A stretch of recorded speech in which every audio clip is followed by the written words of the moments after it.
Just welcome to the morning session. We got 4 topics today, 15 minutes each, and it's like the training the trainer program. So I mean, Professor Songwan is not the trainer; he's really professional already. So there's 4 topics. There's 3 speakers here, including me, and Hirokuni Arai is coming. I saw him in the breakfast room, so he's coming. And thank you all for coming to this very early session. So I will begin with my topic first, and it's about our experience in the Percival, the sutureless valve in our unit. And as you may know, this is like the trend of the aortic valve replacement recently. They'll be changing a bit with the new technology of the bioprocesses, and there's an increasing use of the transcatheter, the TAVI, and by the update of the AHA and SCC guideline that make it evidence that the bioprocesses can be used in the younger and younger age, like 70 to 65, 60, and now even 55 or even 50 might consider using other bioprocesses. By the combination of all these things with the generation of the bioprocesses and the new technology of the sutureless and the TAVI, we might be able to tailor-make this use of bioprocesses in the younger age patient and making possibility of making the long range and longer extending of the durability of the bioprocesses valve that can be used. And this is the sutureless valve. It's coming like the nitinol stent, and it's carving and putting it in the combination of the bioprocesses, pericardial bioprocesses within this nitinol rod, this carving. So have a unique characteristic that it will collapsing when you do the deployment, and then it expanding out without any suture at the annulus. This is inflowing, and this is at the annulus, and this is the bioprocesses, and that the height is a bit high for the at the ST junction. So this is like new combination of technology to allow direct visualization like TAVI.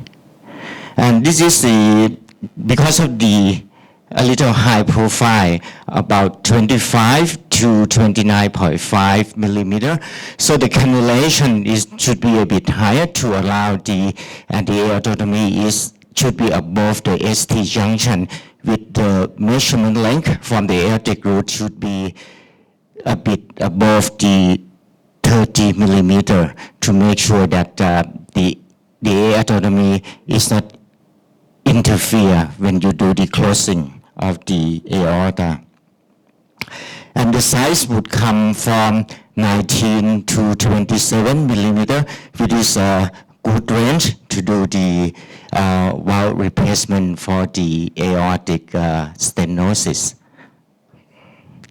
Sizing is becoming very important when the Percival coming from the jar or from the box. It just look like this. The leaflet does not collapse because it's a bit larger, but when it collapses to fit into the annulus, it will be collapsed properly. And the correct sizing will give the maximum effective orifice area. And what happens if it's oversizing? It will be less effective orifice area because the leaflet will be squeezed. So the sizing is quite very important.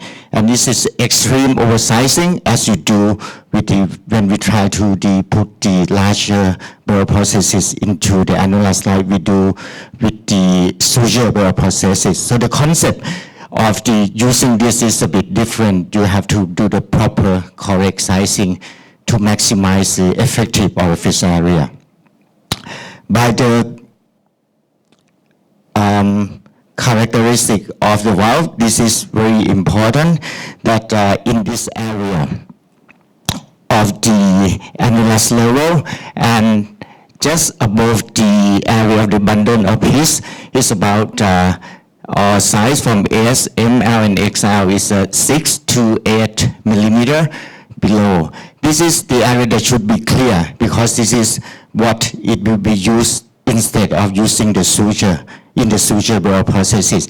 This area will be clear and expand to make sure that there's less paravalvular leakage. This is like the native annulus in the green one. When we do the sizing, this is the size M, 21 to 23. 21 is a native annulus proper sizing, and when you do the sizing, this will help you not to oversizing.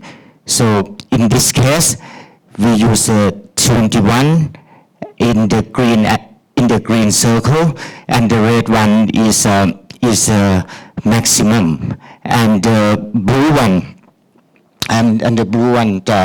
is the actual size of the size, the selected size of the valve that we use, which is a bit already larger than the native annulus. And then when it become to the preparation, this will collapse, the valve will be collapsed. So it will be from size 21 to 23, it will collapse to 18 millimeter at the most. This will allow the visibility and visualization when you do the deployment at the annulus level, because you don't use the suture to guide that. You use only the eye, do the eyeball visualization. So there will be the space here, and then we can see that, put it into the proper plane to allow the correct deployment. Just like this. When it becomes, so the blue one will move to this one, and then the leaflet will co-op nicely with the correct sizing. So this is tip and tricks when we using this sutureless burial processes. And the deployment is should be precise with the vertical and horizontal axial deployment to the annulus. So it's not tilting, so it will be attached very well to the subannular level. If it's going too low, then it's a high chance of the bundle of piece involvement that might got the heart block and requiring of the pacemaker. If it's too high, then it would be not attached very well, so it might be have some migration later. So the proper size and correction, and by the design of the valve, would allow you to do the proper deployment to the equally into the each sinus of the annulus of the aortic valve. Bicuspid valve is also possible, type 1 and type 2, because this is circular, and for the type O, it is oval, and it's not recommended. But in the experienced hand, like probably Professor Wan would be able to do that by shaping of the oval shape to be more circular by annuloplasty stitch, or someone might try to use it, put it a little bit lower at the LVOT, which is circular, and in some experienced hand can do that. In our unit, we stick to the circular type of the annulus, and we equalize just like in the diagram above, and this is the perfect situation. But sometimes you have a larger of the non-colicus, and in this case, I normally put the suture annuloplasty to level this up and make this equalize with the other sinus to allow the correct deployment at the same level, and this will be less chance of paravalvular leakage. This is a video show, this is for the mini sternotomy, and do the higher of the aortotomy above ST junction, do the valve excision and decalcification as usual with the 3 guiding suture and the proper sizings. And then 3 guiding suture will allow the valve to sit properly at the proper level, and then the deployment. And so this is within 30 seconds. Actually, the perceivable time should be like 5 to 8 minutes in our practice. The perceivable time is that putting the guiding suture in and do the valve deployment and implantation.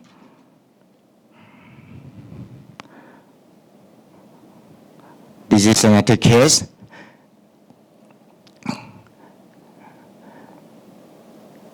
Mini sternotomy as well. This is the calcified of the aortic root and the posterior wall of the aorta. So in this case, we use this sutureless too.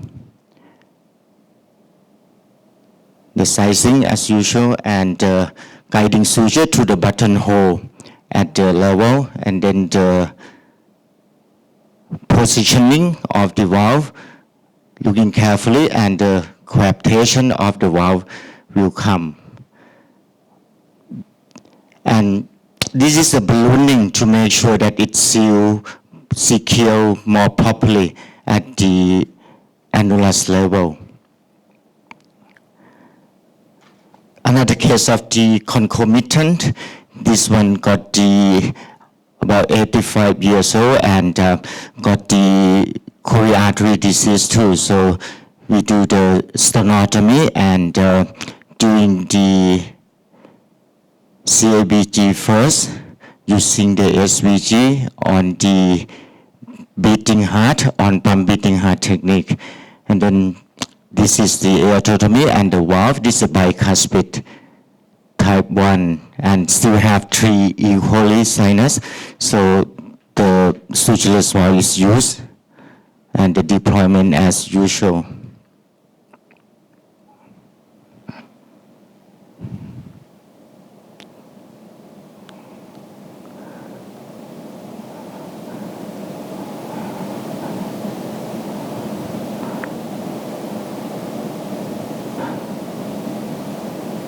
So the aortotomy is slightly low in this case, but when it come up, it is all right. This is our early experience. So it's just okay. And this is the echo postoperatively. In this case, we have the 3D echo to show that the valve coapts nicely, no paravalvular leak, and good opening area and less gradient.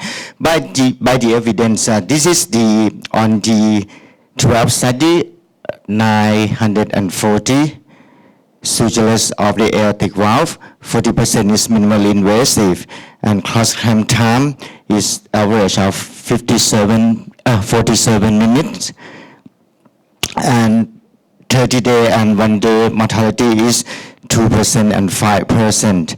And the incidence of the complication is not different to the suture bioprosthesis. And you see the pacemaker rate is 5.6, probably is about 3%. And this is, in the experiment hand, this can be a bit lower, and the long-term durability has been reported to 10 years already, and that's very similar to the other pericardial bioprosthesis. Hemodynamic is very good with the mean gradient at 1 year and 5 year about 10 and 9, and remain stable over the time. Size S, M, and L, and the L is a bit lower of the pressure gradient. So this is because of the design. So the gradient and the effective orifice area is because there is no suture, there is no annulus to fit into the native aortic valve annulus. That makes that the opening area and gradient is opening area is larger and the gradient is lower. And in the future, for the valve in valve, there is because of the 19-knot stent, there is a fluoroscopic visibility, and this is provide clear visibility under fluoroscopy at the ST junction at the sinus level and the inflow ring at the annulus. So this allows to place the proper position of the valve in valve in the future, and the inflow ring is expandable circumferentially and equally to fit with the transcatheter valve techniques. And there is because of the design, this is a size S, so the Percival is fit in with the larger size of the TAVI and can accommodate most of the different type or companies of the more choice of the using of the transcatheter valve. Our experience, this isolated case of the, we have 75 cases over 6 to 8 years, and the 40 case of the isolated case, and in this 40 case, 77% is the right mini thoracotomy, and the 23% by sternotomy, and concomitant case in 35 cases, and in this, the majority, 61% is a CABG, 15% is a mitral valve replacement, 12% with the mitral valve repair, and 7% of the tricuspid valve repair. This is our concomitant case. This is a high-risk case, supposed to be doing with the TAVI, but there's some evidence from echo, and the heart team decided we should do the mitral valve too. So this is come for double valve replacement with surgery. So we decided to use the Percival and do the valve surgery too. In these two cases, we do the mitral valve replacement and using the Percival for aortic valve replacement. We have 57 cases of the right mini thoracotomy, aortic valve replacement, and 27 cases using the Percival. So we made 4 to 6 centimeter in selected case, and using the soft tissue spreader, going to the second or third intercostal space, and do the clear of the thymus gland and the opening the pericardium and the aorta exposed,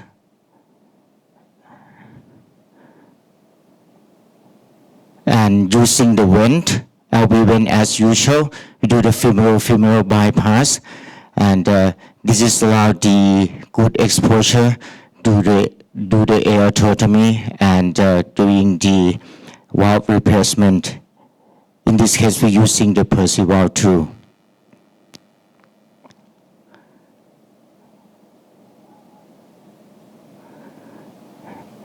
So this is the heavily calcified of the aortic valve. So the time would spent on decalcification and valve excision, make sure that the annulus is clear before we do the valve replacement with the Percival as usual. And in our experience, in 75 cases, the average age is about 74 years. And Euro 2 score is 5.9, SA score is 3.7. And with some comorbidities, in that about 30% of the chronic kidney disease and end-stage renal failure is a bit of the intermediate risk case. In the isolated group, 40 cases, 74 years of age, and with the Euro 2 score and SES score is quite similar. And for the concomitant case, it's a bit higher risk with a bit of higher comorbidities. And cross-clamp time in the whole group is 81 minutes. In the isolated group, it's not that low as we expected. It's about 56 minutes.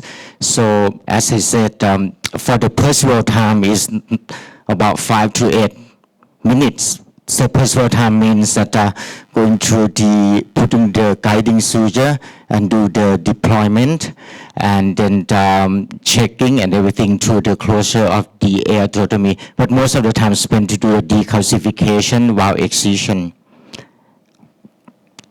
In the concomitant case, the cross-clamp time is high, about 90 minutes. And the valve size is mainly is the L and the XL more than 60%, about 13 cases of size S and 17 cases of size M. And in the result is in the 75 case, the mortality rate is about 5.3. New pacemaker is 6.5%. And we got one paravalvular leak by the not very well decalcification in our early experience. This is a trace paravalvular leak. We don't have to do anything with it, and the patient clinical is good and all right. And in isolated case, there's no pacemaker. In concomitant case, it's about 14% of using the pacemaker, and this might not related to the perceval itself. The echo data is quite good, with this about 6 to 8 of the mean pressure gradient in our first 54 cases, and the effective orifice area is about 1 to 1.2. And we look into the small size. We have the 13 cases of the sutureless size S, which is 19 to 21, and the suture well processes of 19 millimeters, 15 cases. And the average of the mean pressure gradient is about 13. Effective orifice area is 0.9, while in the suture group is 17.4, and EOAI is about 0.7. And this is probably in the smaller annulus, the sutureless by the design, giving the better hemodynamic outcome. This is late clinical result. We got 8% of the late deaths in the whole group, and in the isolated and the concomitant group. And the late pacemaker placement is about 5.3% in the whole group. We follow up time of around 3 years with the mean. And this is a survival probability in the whole group, about 87% over 6 years. And the freedom from MACCE is about 78% at 6 to 8 years.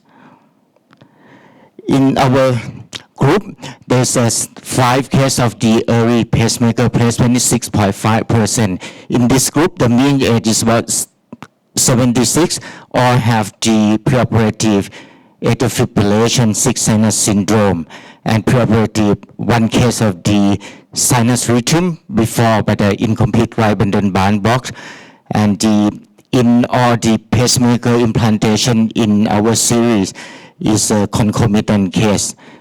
And we would like to think that this is not should be non-valve related cause. And PVR is 1.3%, and mainly due to the calcium and decalcification in this area, as I have mentioned before. So if we focus on this, there should not be less incident of the paravalvular leakage. We have no reoperation, but we have 2 cases of intraoperative. When we coming up bypass, there's some paravalvular leak, so we reclamped and do the we put positioning, we take the valve out, so the Percival allow you to move it out by the grabbing of the 180 degree in the opposite end, remove the valve, do the collapsing, do the proper replacement again. And this helps solve the problem in our case. In the long term, there's no redo, no thrombosis, no migration, or valve malfunction in the 6 to 8 years. And regarding the thrombocytopenia, we look in our group, and the thrombocytopenia is actually it's not the problem, and it's be as the same as using with the suture bioprocesses. So in summary, we have a very good experience of the Percival valve in 75 cases and 40 cases of the isolated, 35 cases of the concomitant, with a bit order of the age, mean age of 74, and the intermediate to high risk score. And in this series is 18% of the bicuspid with the operative mortality of 5.3%. And the echo parameter is quite good. Mean pressure gradient is 7.5, EOA is around 2. And mean valve size in the series is quite large. Its majority is the size L and XL with the average of 24 millimeter size. Pacemaker 6.5%, and we have found that in the isolated group there is no pacemaker, 1.3% of the paravalvular leak, and in the smaller size of the annulus, 19 annulus, there's a better hemodynamics performance, and for up to 7 years, severe probability of 93%, and MACCE free of 91%. So in our experience, we found that this Percival is a good option to reduce cross-cam time and facility minimal invasive aortic valve replacement with an excellent hemodynamic.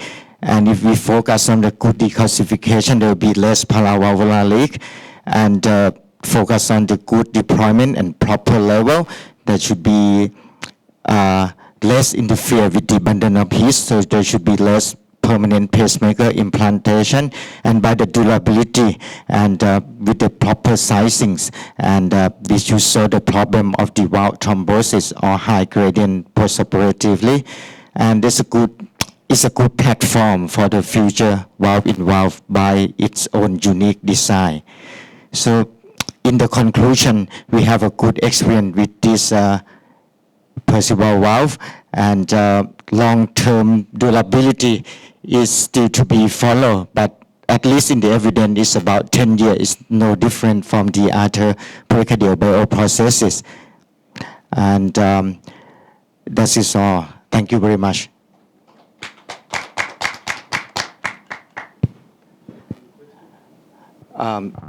Yes, can I have it to the end? Thank you very much. Yeah. Now, next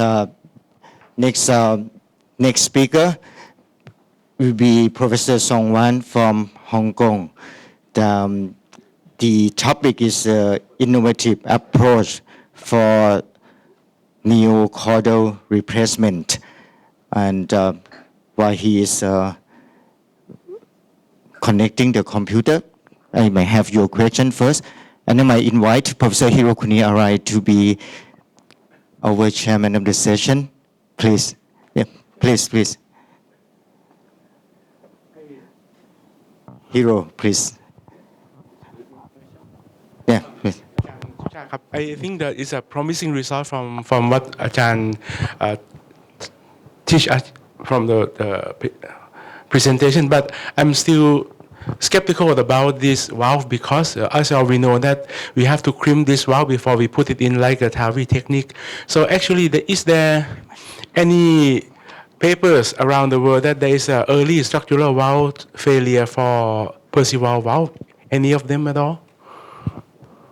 By the evidence, there is actually there is one good paper from Italy that showed that the collapsing technique has no injury to the collagen structure of the pericardiums. and by the histologic study in the laboratory. So by the collapsing, there should be like zero pressure to the pericardium. So the long-term durability should be good, and by the clinical evidence, it's still very promising. So I understand your concern, but I think by the evidence, it is okay. Thank you very much for the questions. Yeah, Professor Sungwan, please. Thank you. Thank you. Good morning. And I just noticed my speaking time actually already used up. So I will speed up a little bit.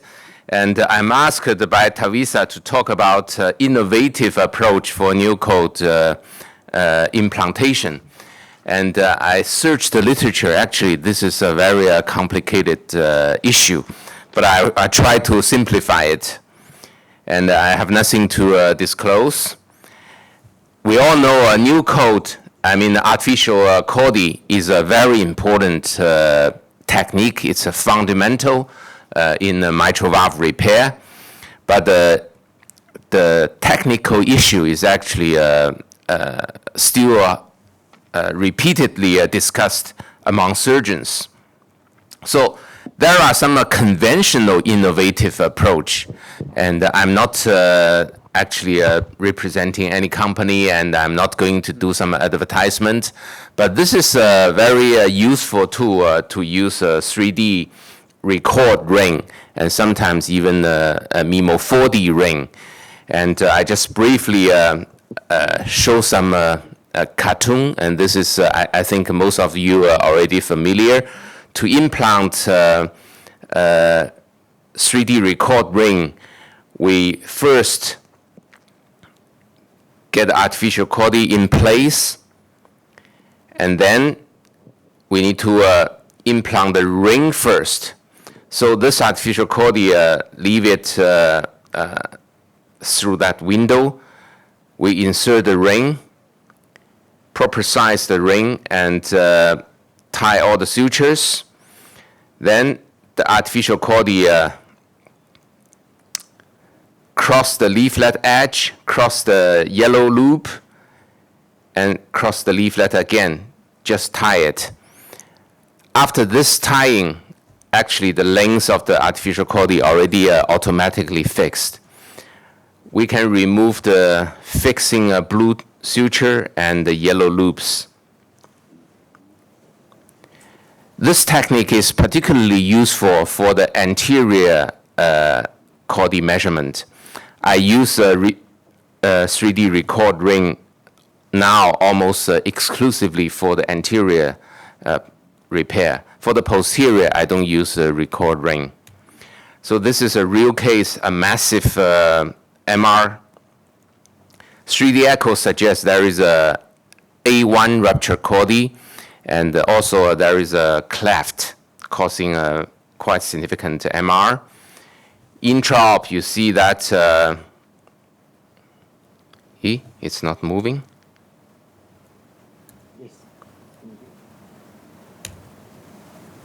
Yeah, so you see that ruptured chordae at the A1 position.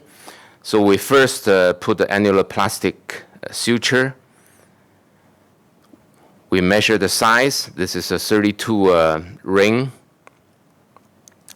Then we implant the artificial chordae, the Gore-Tex suture.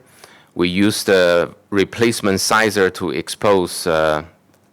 This is a very useful tool. Then we need to first implant the ring first. And also tie all the sutures.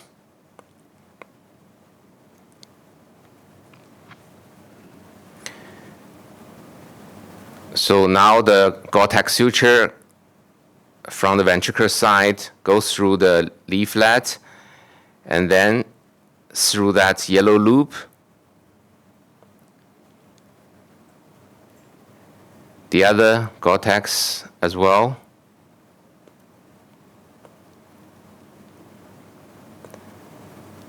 Through the yellow loop, just tie it. And I used the Gore-Tex suture to close that cleft as well. So normal saline test is quite competent. Post-op echo, there is no MR. This is a very easy way to fix the anterior artificial chordae lengths. And particularly, it's very useful when you get no other native chordae available. This is a case, I think it's show the advantage to use this particular ring. A 61-year-old male got endocarditis. At that time, was moderate to severe MR. And because no symptom, he refused surgery. But then over the next year, he got progressive heart failure, very severe heart failure. Eventually, he was very keen to have the surgery. So this is the pre-op echo. You see the anterior leaflet, almost no coaptation to the posterior leaflet, massive MR. When you look at the valve, you notice all the three major chordae in the anterior leaflet already ruptured. So this is the very special case. You got no reference native chordae, but with the use of for this particular case, we use MIMO 4D because the size is very big, size 38. So MIMO 4D got some minor improvement. For example, the plastic structure, they got a small window, so your artificial chordae can easily pass, and there is no need to, like the 3D record, you need to take it out. Anyway, we used the MIMO 4D ring and put 3 pair of artificial chordae. We cleaned the old vegetations and 3 ring artificial chordae in position. I don't know why. This the first try is always not moving. Yeah, this is at the end of operation. We give the cardioplagia and test the competence of the valve. Looks quite competent. And post-op echo, you notice the posterior leaflet also quite mobile. It's not fixed and without MR. Actually, just a few weeks ago, I saw this patient in outpatient clinic. The 1-year echo post-op is only trace MR. So quite satisfactory result.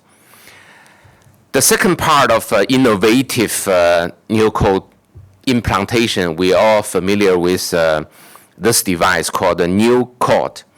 And this is a transapical beating heart implantation of the artificial chordae. And already worldwide, quite a lot of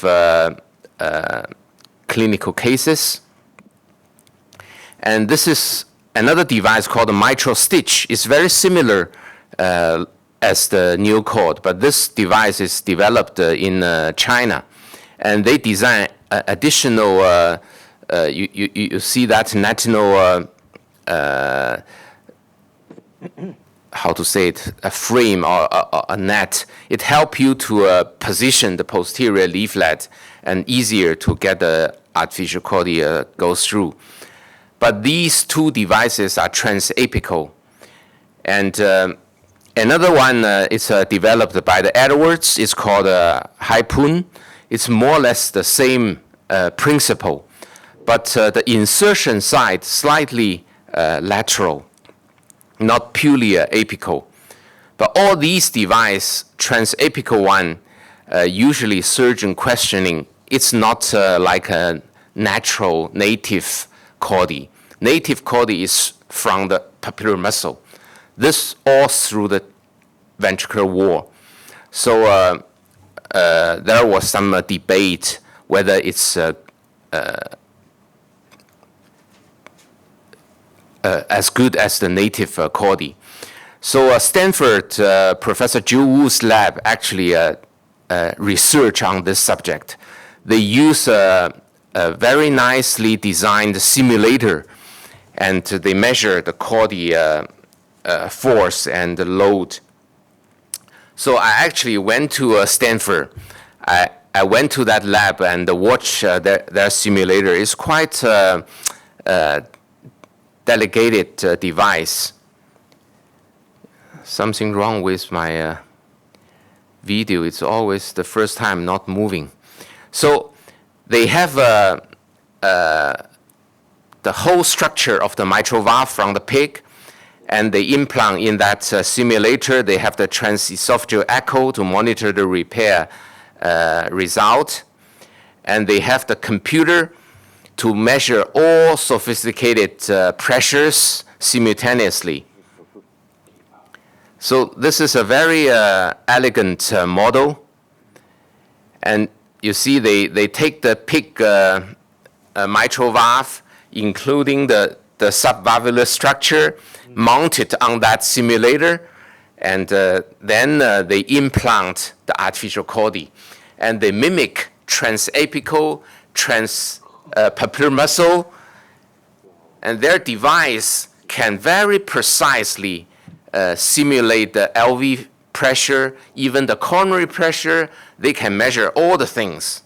So I don't want to go to exactly the detail, but using this simulator, they do the transapical and also papillary muscle.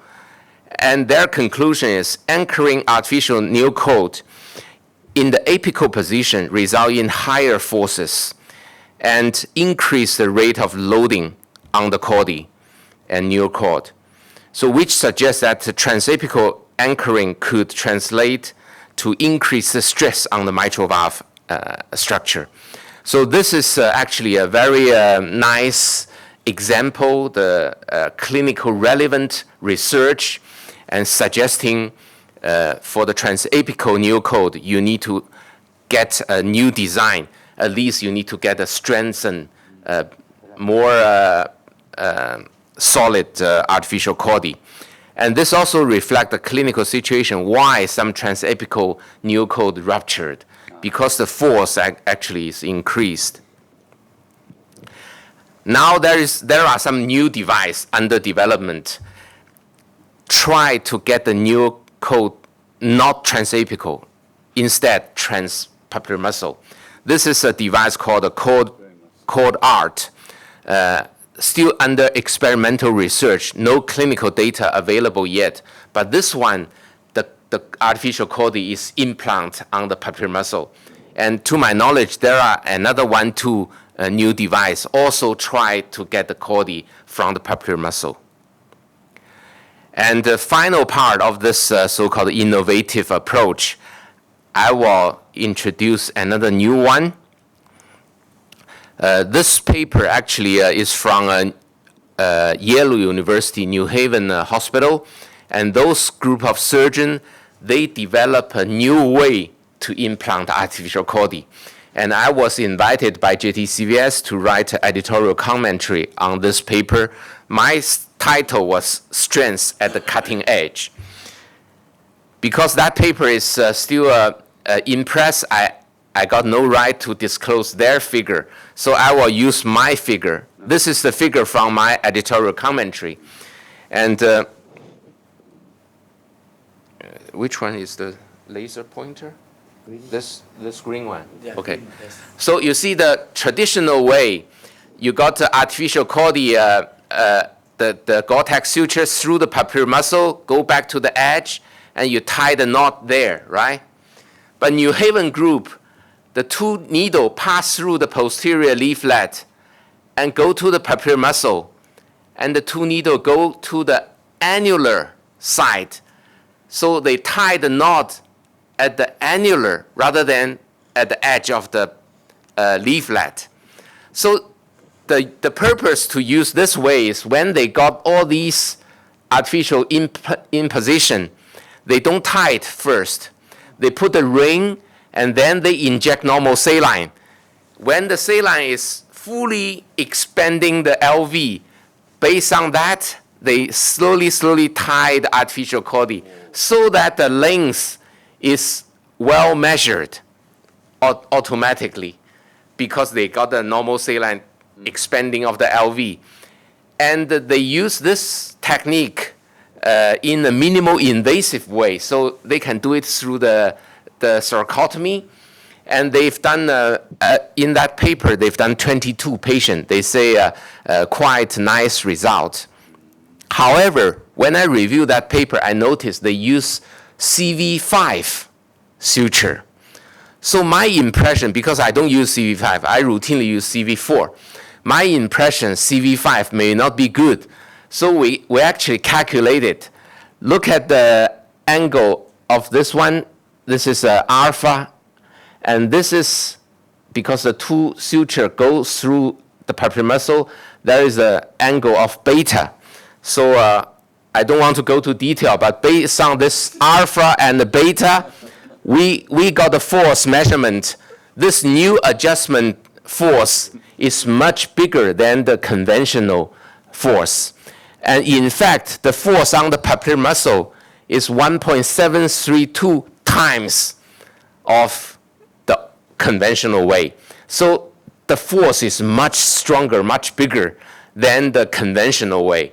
If you use CV5, it's very likely you may got rupture. Yesterday, Al-Khoury also mentioned they don't use artificial chordae because now they see a lot of chordae rupture.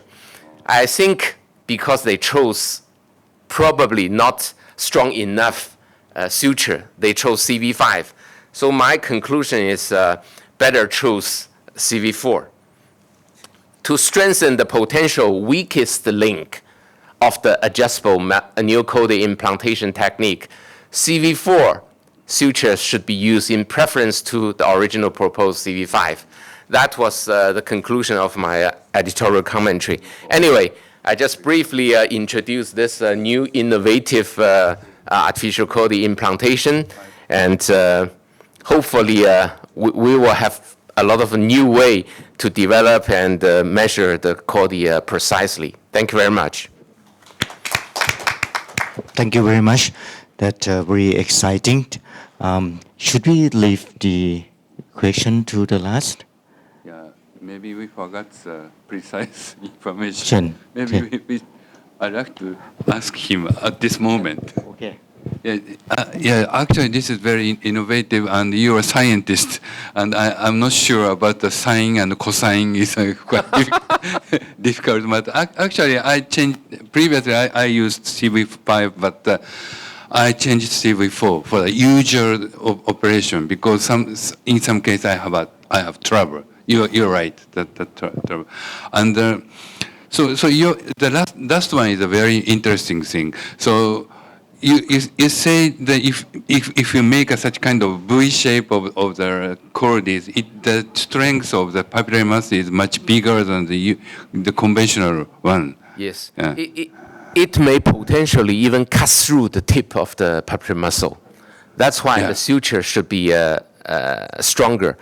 And the second point is because the length of the artificial chordae is much longer than the conventional way. Right. So the other point, you need to get stronger artificial chordae. Right. Well, it looks like for me, okay, so the marginal one is the usual positioning, and another V one to go into the annulus is something similar to the papillary muscle relocation stitches.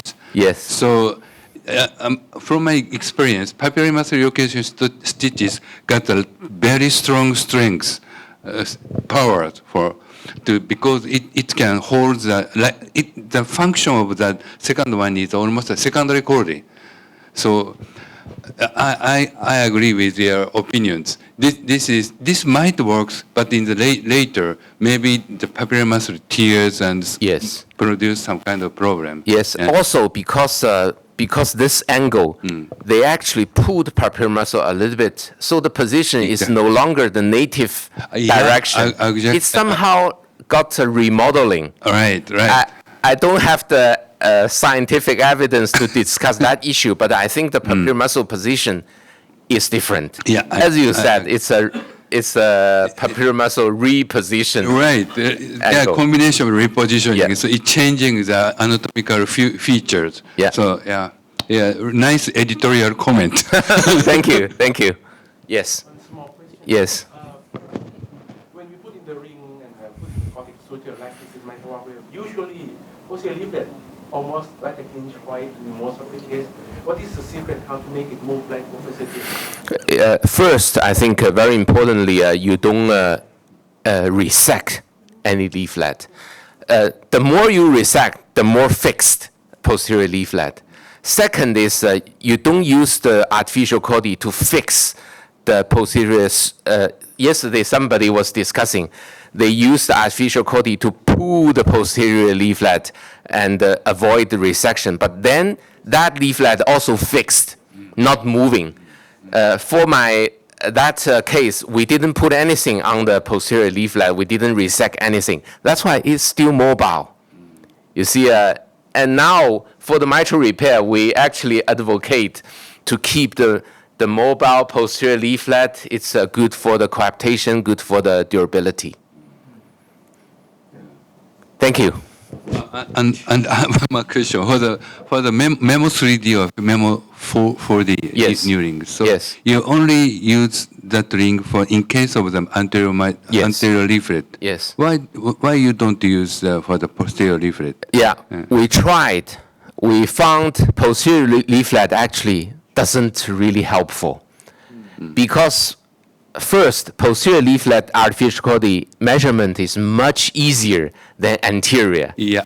Just by your experience, you can easily fix it. Right. Second, posterior is not that need to be that precise like the anterior. Anterior is less forgiving. A little bit longer, a little bit shorter, you will tell the difference immediately. For the posterior, a little bit longer, a little bit shorter actually doesn't matter.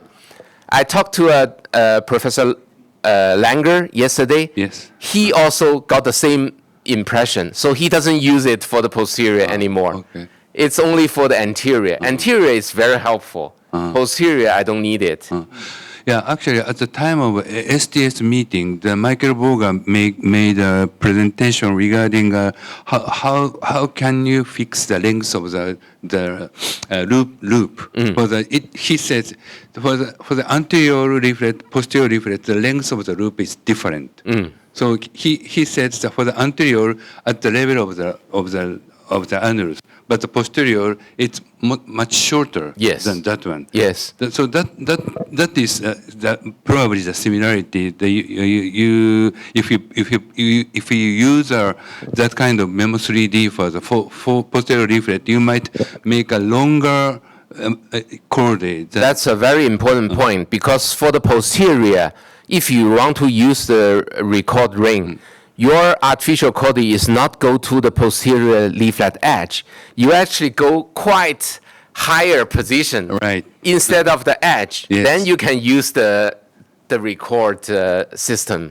So especially for the minimal invasive way, you see Dr. Langer's video. He actually very big bite. It's not the edge. Yes. It's actually the leaflet middle part and go to tie it so that the posterior leaflet actually fixed. Yes. It's no longer mobile. Right. So that's actually, you can debate whether that's good or not. Very interesting. Thank you. Thank you. Thank you. So thank you very much for keeping the time. And so the next speaker will be Professor Hirokuni Arai on his innovative techniques of the mitral valve repair, and this is called the Mt.Fuji techniques for the complex prolapse of the mitral valve. Hiro, you got your slide on? My presentation is not so much scientific rather than Alpha, beta. experience and logical things. So it's not for the complex valve prolapse. I got this title, but actually just a simple case. Okay. What is for? Okay. Sorry. Is this gonna work? Okay. So this is a pathology of extensive P2 prolapse. It's the bad thing is the width and the height and losing the support. So wide and very, very high and losing support is the most typical picture of the extensive P2 prolapse. And there are three essential concepts of mitral valve repair by Carpentier. Is keep as Dr. Soma said, keep leaflet motion, and also to get enough capitation surface and annular stabilization. So, okay, so from this point, when you think about several techniques of the repairs, so for the width, the most typical classical way to control this kind of disease by width is quadrangular resection. But actually, the annular plication is mandatory, so reduction of the posterior annular circumference happens, and there is some risk of the CX kinking. And also there remains some risk of the thumb. So this is a limitation of the quadrangular resection. And then triangular resection is another option. But if the lesion is limited, it's okay. But if you take too much tissues, then you get cutting effect. You lose the coaptation. And also, if you reject not enough, then you got another problem of the thumb. And another option is a natural folding plastic. Yeah, actually, I applied few cases for this kind of procedure, but it works. But as you look at the bottom of the slide, it's actually the posterior tissue is protruding into the inflow areas. So one of my friends, he's Dr. Tsukui, he published a paper was using this kind of natural folding plastic, but he got a real criticism from Craig Miller, donkoplasty. So yeah, actually, yes, some cases it became a donkoplasty. So maybe some problem remains. So and then how about the controlling of width and height? Is one of the solution is, as you know, Dr. Asai introduced the butterfly plasty, and also the similar technique, hourglass plasty. So Dr. Sawazaki, both of guys coming this ASCVTS right now. But the problem of this technique is they are losing this most intact clear zone tissues. So, and then leaving the diseased tissues. And another problem is how to determine proper resection area is sometimes difficult. So, how about the repairing by support? Is very famous Dr. Patrick Perrier's concept of respect rather resect is a very important matters. But when I reviewed my result of when I used the artificial cord, rejection makes much better long-term result rather than artificial cord. So sometimes the artificial cord causes problems. So recently I got a very interesting case. It became very stiff. So because of the around the artificial cord, there was a very tight tissues, and then it was almost like a pore pushing the valves. It kind of things happen. So artificial cord is not the sole solution. Then okay, the controlling the width and support is actually the Patrick Perrier says kind of resect with respect procedure. So in combination of the limited triangular rejection and artificial cord, similar concept was introduced by Japanese surgeon Dr. Aishi. He's a great surgeon in Japan, and he says it's a restoration procedure. Restoration procedure is a combination of the small triangular rejection and put the artificial cord and controlling the height. And this is one of the real nice solution for this kind of diseases. And other concept is controlling height and support is so Dr. Dreyfus. This is very interesting paper. So he cut whole the edge of the P2 and put the secondary chordae to the edge. And another thing is a haircut repair by Chito, Dr. Chito, the robotic guys, and he cut the tip of the rough zone of the P2 and put the secondary chordae also, or otherwise he used artificial chordae. This is very interesting because they could preserve the intact clear zone tissues, but the caudal transfer of artificial chordae is mandatory. So, okay, this is a pathological view of extensive P2 prolapse. This is a tone chordae, and this is a border of intact chordae. And there is the most diseased belonging tissue. And this area is probably a bulging rough zone tissue, secondarily bulging.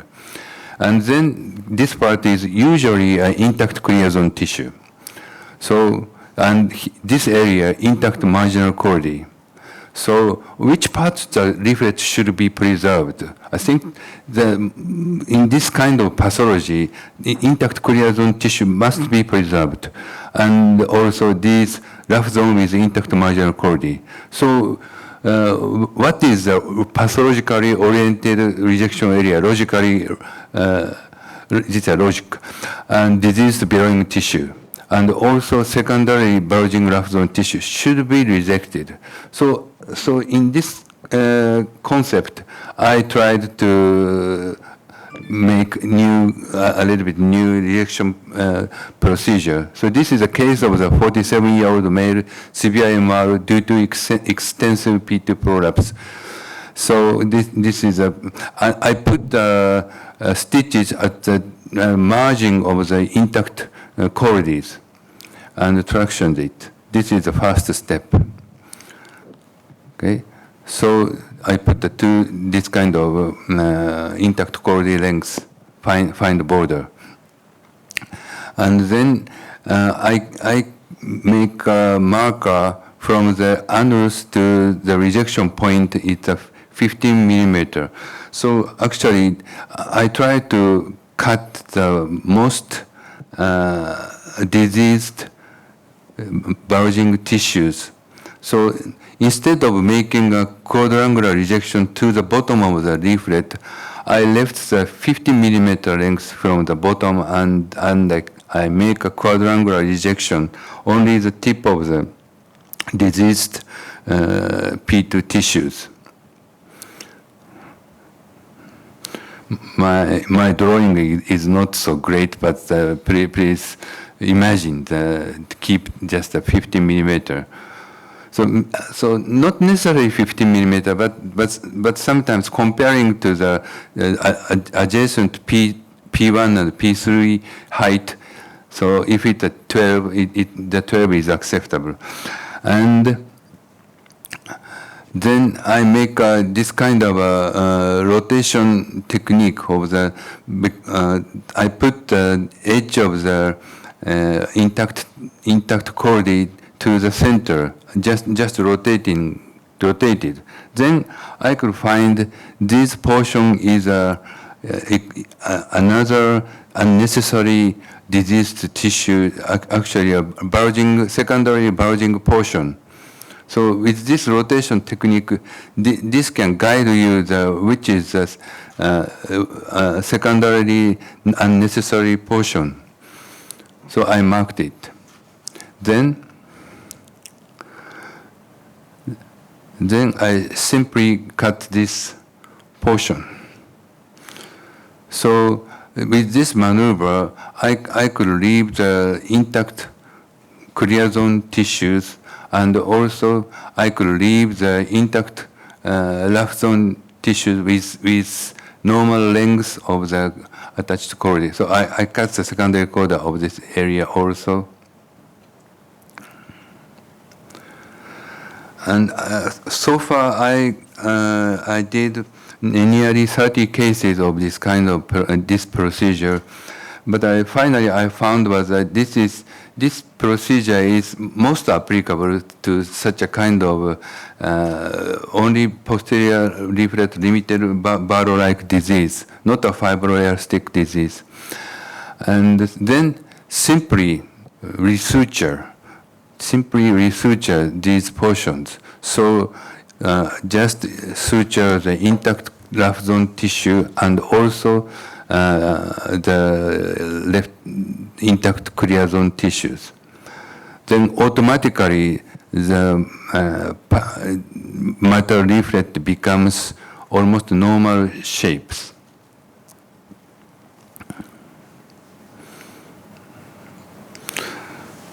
So finally, it became this kind of shape. So it looks like almost Mt.Fuji. So that is the naming of the Mt.Fuji. So the naming we made this Mt.Fuji naming with Suture and Dr. Takemura at the time of the ASCVTS in Barcelona. We had a drink, we drinking together, and I showed this picture, and they said, "Oh, this looks like a Mt.Fuji." So my friend gave me this name. So this is the final portion of the water test. So the mitral leaflet became almost normal shape, and finally I put the ring according to the area of the anterior leaflet, and finally I check using a water test, and the coaptation length is I got enough coaptation length, and postoperatively good only trivial mitral regurgitation, and also could preserve some movement of the posterior leaflet also. So in summary, what is the advantage of Mt.Fuji repair technique? One is a resection of pathologically diseased tissue, then preservation of intact clear zone tissue. This can preserve the posterior mitral leaflet mobility and height reduction, could avoid some, and no annular reduction or no indentation closure. It preserves the inflow area. And also, basically, no need of artificial chordae or chorda transfer. So it makes a simplicity. It looks like not simple, but it actually, if you do according to this logics, for me, it's simple.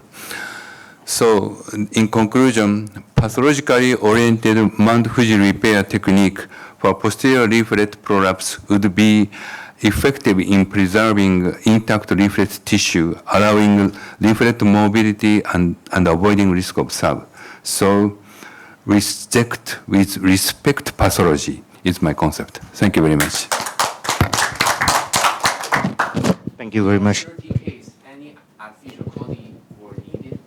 Yeah, so far no need, but I think the proper selection of the patient is very important.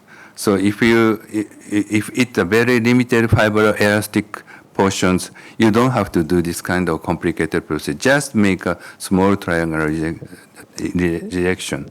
So should preserve this technique for extensive P2 prolapse, similar to Barrow.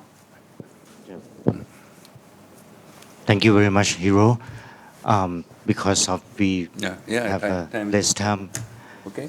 we just move to the last one. It's by Dr. Paradon Jedwatana. In the topic is repairing commissural mitral valve lesion.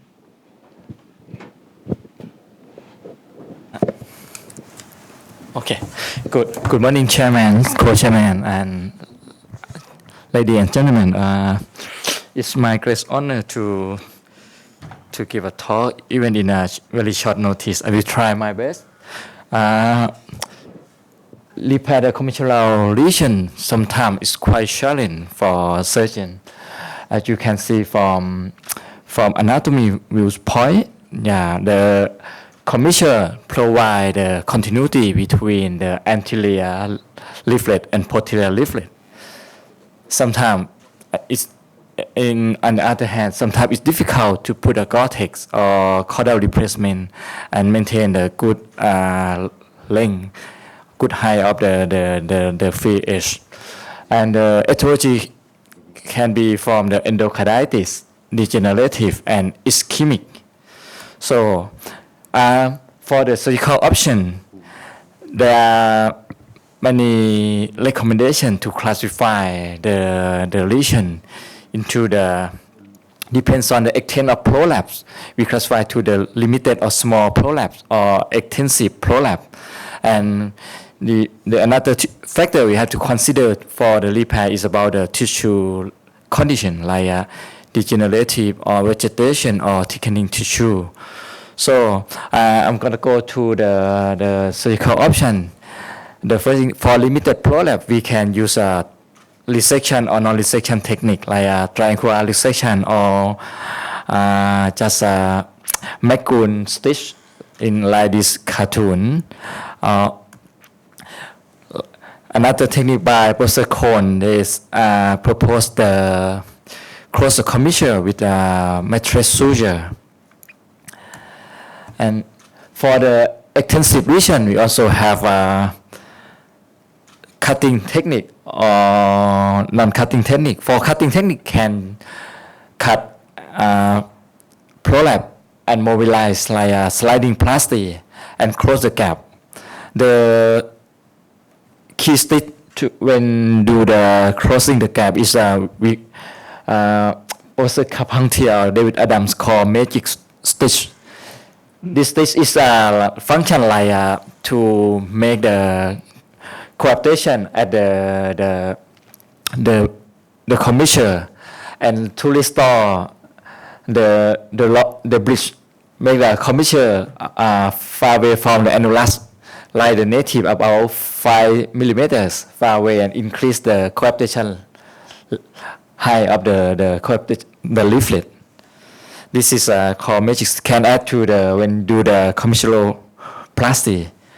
And this is paper from Japan. He do a commissural repair.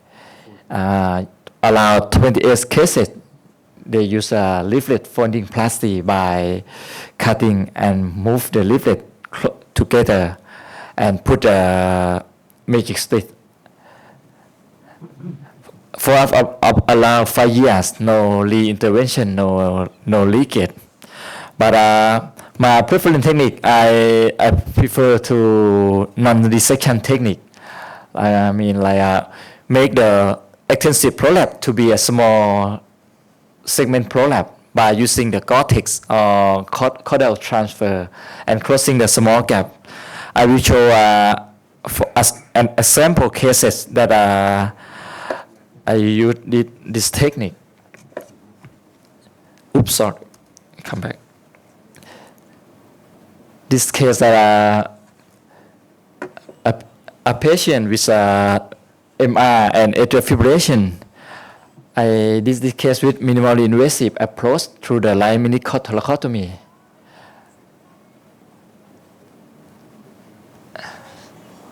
And use cryo for the complete life size lesion set.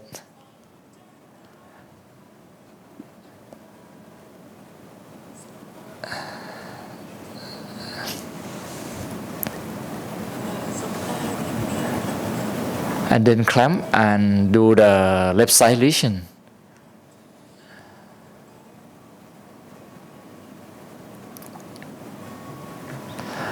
This doing a box lesions by cryo.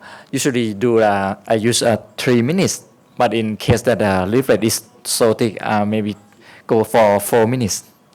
This and do a valve assessment. There is a prolapse of the A3 segment and also involve posterior commissure.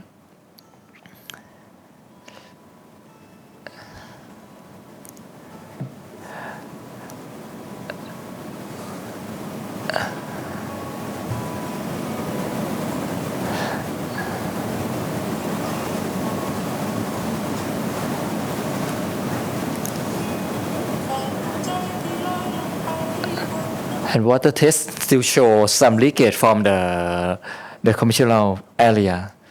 So just as a suture for close commissure and close the indentation that can cause leak later. and do the commissural stitch.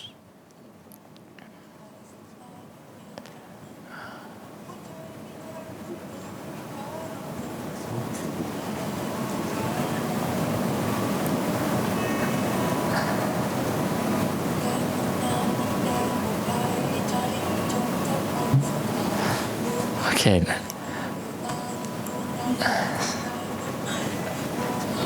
Okay, that's it. Thank you. Thank you very much. This is a very nice video of the commissural. It's a very difficult pathology, and so your technique is only using the cords to the commissural area and the plastic technique. Yes. Is that right? Would you give us some comment on that? You want some? Yeah, very logically, nicely you repaired that case. So yeah, I agree that your concept. So and the commissural stitch it works, and but how many artificial cord you put in this case finally? Two, just two. Just two. Just okay. two. So it's reasonable. So, yeah. So somebody only put the stitches to close the commissurals. Then the opening of the commissural is not good. So in case, so when thinking about the function of the mitral valve, so avoiding of stenosis, this kind of concept is very helpful. I also have a case that I closed the commissural and put a Gore-Tex 50 Gore-Tex to the commissural. 1 year later, he came back with a ruptured Gore-Tex and the closing at the commissural breakout. Yeah. So you using a CV5? I changed to CV4. CV4. Yeah. Okay. Everybody using CV4. So thank you very much. I think we have running a bit late. Yeah. And my apology to Professor Antonis and Kuma. So let's move to the next session. Thank you very much for all the speaker and the attendant for the coming very early in the morning. Thank you very much.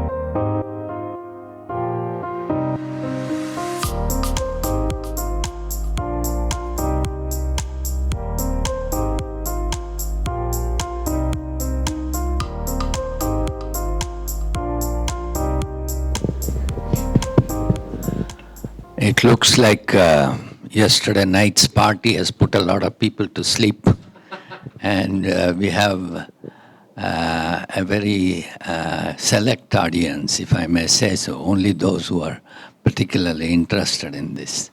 We'll begin this session with Dr. Antunes. He's going to be talking about rheumatic mitral valve repair, success and remaining challenges. Dr. Antunes is from Portugal, and he's been very experienced in mitral valve repairs. Well, thank you, Professor Kumar. Again, it's been a pleasure to be with you and the other colleagues, and I want to thank Dr. Tavisak for allowing me to be before this select audience. It has been a good experience. This is my last intervention, and this is the title that was given to me. Now, if you start to see what the areas that are affected by the rheumatic disease, in these photographs in from the sky, you can see that's where there is no electricity. That's the poor regions of the country that are involved. And you see this in India. You see that I brought this from India because we are in Asia, but could be in Sao Paulo, could be in Johannesburg, in South Africa. It's typical population, usually young, some very young. I have operated a patient aged 4 years with rheumatic mitral regurgitation, severe, poor, uninstructed, difficult access to medical care, poor compliance to prophylaxis and therapy, and usually difficult to follow up. Now, in this population, to do a valve replacement is a problem because in the young patients, the tissue valves degenerate very rapidly, sometimes within 2-3 years, while because of the lack of quality anticoagulation, mechanical valves thrombose and embolize early. Of course, we're talking differently if we were in the United States or in Coimbra in Portugal, where our rheumatic patients are these chronic burnout, completely stable histological processes. This is Jose, age of 61. You'll see different populations. I will concentrate because of the area where we are on the younger patients, because you can see this paper from Boston, Dr. Kahn's group, with 4 decades of experience with mitral valve repair. They came to the conclusion, you see the mean age of their patients with rheumatic disease, 54. They came to the conclusion that in those cases, repair of the mitral valves, of the rheumatic mitral valves, gave results which were almost as good as the ones for degenerative valves. So, totally different disease. Rheumatic A, rheumatic B if you want, rheumatic 1, rheumatic 2. I'll concentrate on rheumatic 1. I was very fortunate because I worked for 14 years with Professor John Barlow. As you know, his interest for the mitral valve. And he insisted, since I was a first-year resident, that one of the things that I should do is concentrate on mitral valve repair. Now, in 1 week, you had, any week, these 3 patients aged from 7 to 11 years old who had mitral valve repairs. I published several groups of patients, several cohorts. This cohort of 245 patients, published in 1985. The mean age was 21 years. That's closer to what you got in here. And 50% of the patients were younger than 20 years of age.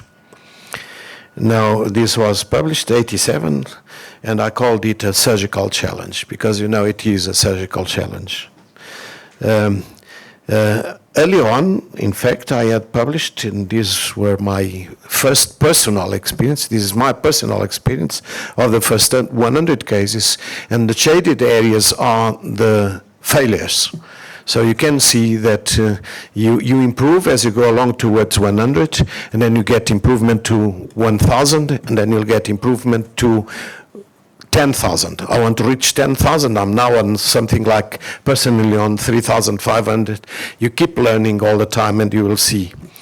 Now, in some cases, it is difficult. When you look to this valve, you see immediately how difficult it is to repair it. Thickened leaflets, distorted mitral apparatus, small valves, small leaflets. If you put in a size 28 ring, you will know that's probably enough for the boy at the age of 8, but when he is 13 years, is no longer enough. You won't be able to play soccer in the suburbs. So the question is, and I wrote an editorial some time ago on the Journal of Heart Valve Disease, is it still worth a while to persist with your efforts to repair mitral valves? Remember, we're not talking about today, okay? I'll come about today. This was some time in the past, coming closer to today.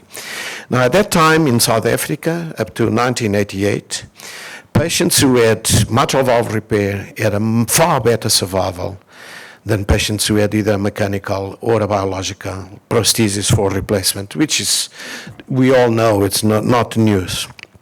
I published a book in 1988, was for a long time just the only monography on mitral valve repair, where I describe the techniques. These are my own drawings. I did it myself with color pencils. After a visit to Carpentier, Professor Carpentier, and these are the so-called Carpentier methods. Now, as you know, there are 2 landmarks in isolated rheumatic mitral regurgitation, prolapse of the anterior leaflet, and enlargement of the annulus. So we thought, and in those days it was shortening of the chordae as described by Carpentier, and placement of an annular ring would give good results. Subsequent to that first experience, we got another 500 or close to 500 patients, and again we could show that mitral valve repair was better than replacement, and we could show that survival free from reoperation was still very good at about 60% after 10 years. Now, if you take a kid the age of 8 and you take him to 10 years further to 18, you have had a good success. We know that it won't last for life in that population, but at least you took him to an age where the patient, he or she, can take care of him or herself. But you know that you repair. A repair is always a repair. You know, it can fail.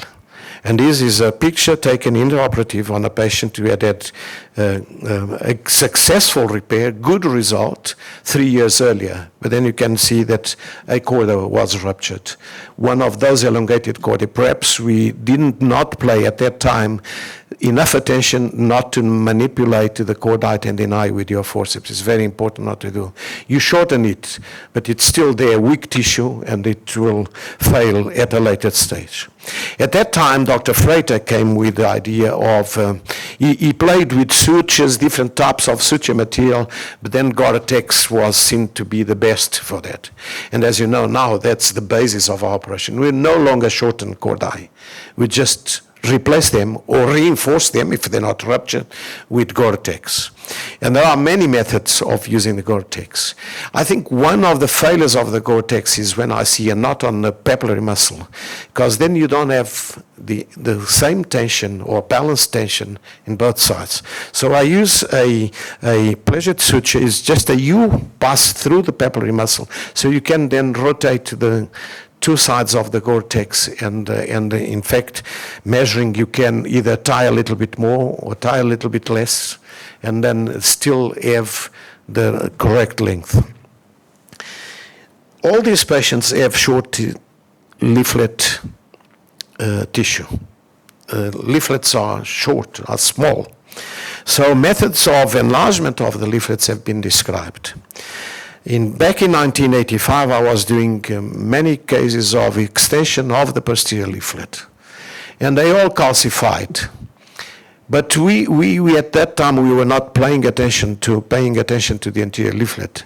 So many patients came back because of prolapse the anterior leaflet, which was a continuation of the disease, and we thought that it was because of the calcification of the leaflet. We know today that if you treat the anterior leaflet prolapse, even if the posterior leaflet calcifies, that's probably not a major problem, at least for some time. So most people now concentrate on anterior leaflet elongation, but the results are variable, and we don't know exactly where we stand in that. You can see it in here again. Now, in these patients, rheumatic fever continues. It goes on and on and on all the time.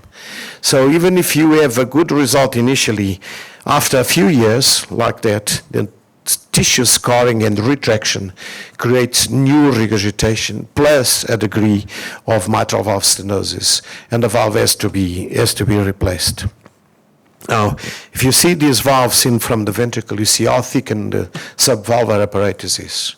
Just the continuing rheumatic fever. We now know how important it is to keep this patient on penicillin for time, but that's probably not enough to improve on the results. Now, good results have been reported from many places in the world. This is a very early report from the year 2000 from Brazil, from the group in São Paulo. They had a group of 201 patients with a mean age of 27, which is about the same type as we had. You know, mine was 21, but still not. It's not adults. They followed the patients for a mean of 10 years with an actual survival of 94%. I mean, taking those patients 10 years, 94% of those patients for 10 years has to be considered a good result. However, see how the survival free from reoperation was only 43% after the 10 years. Now, Professor Kumar, who is here with us, had reported just on a group of children, mean age of 11 years. I don't remember, Professor Kumar, it's from 2 to 15 years, isn't it? Younger one, 2. Do I read correct? Yeah, 2 to 15 years. So, I mean, it's younger than mine. And Professor Kumar shown very good results, again, followed up to 15 years, but the number of patients at that length of time was small, but at least for 10 years, with a 90 or close to 90% survival, again, with a 50% survival free from reoperation. Important in here is to keep the patient alive, remember. And to do a reoperation after mitral valve repair, to do a replacement is very easy because the anatomy is preserved. With the exception of the adhesions in the pericardium, which we know how to deal with, then operation, the valve replacement is like a first-time valve replacement. This paper comes from New Zealand. Again, it's in younger than 20 years, the patient. And they compared valve repair with valve replacement. And it shows that valve repair is superior to replacement for rheumatic heart disease in the young, with a follow-up up to 19 years. So they say, again, repair is better. This comes from South Korea, I think, isn't it? No, Malaysia. Kuala Lumpur, this group of patients, again, similar results when you compare valve replacement with repair for young patients. Talking about rheumatic heart disease, 419 children, less than 18 years, treated between 1992 and 2015. This now is a far bigger series of 1,731 patients coming from South Korea. And again, the authors showed excellent results. And this paper comes from New Zealand, I think. Oh, no, sorry, this is an editorial of mine because after these papers, you see that the controversy goes on. You still had people responding. You don't see often those comments, but we in the editorial board receive correspondence that we don't want to publish because it's not worth publishing, saying that, yeah, but it's 10 years, after 10 years, 50% of the patients require reoperation. Yeah, sure. You have to look into the population you're dealing with. Now, this is a paper coming from China, is a meta-analysis of several studies, and they did review 10 studies with 2,770 patients, and their conclusions was that the outcome of rheumatic mitral valve repair is outstanding in terms of low early mortality. You can do now these surgeries with a mortality of certainly less than 2%, high long-term survival and freedom from valve-related complications, which may be very common in patients after rheumatic mitral valve replacement.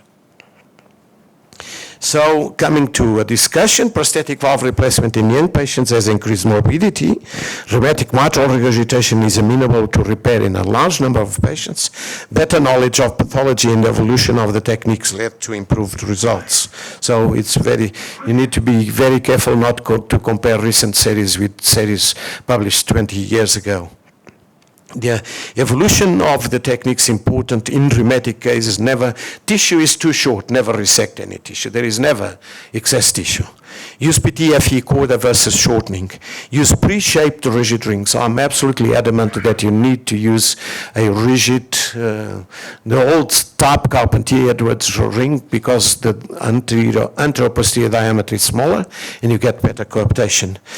Peeling and extension of the leaflets, and Dr. Tavisak is in here. He has shown already in this meeting his technique of peeling, sometimes in cases that I feel most improbable for repair, improved anti-failure therapy and improved prophylaxis of rheumatic fever. Now, I still receiving Coimbra patients coming from ex-Portuguese colonies in Africa.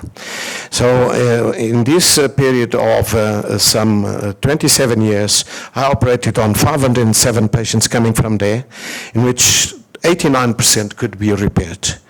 In fact, all patients who were under the age of 20, the repair was 100%. Make no doubt, if you want to repair, you'll be able to repair.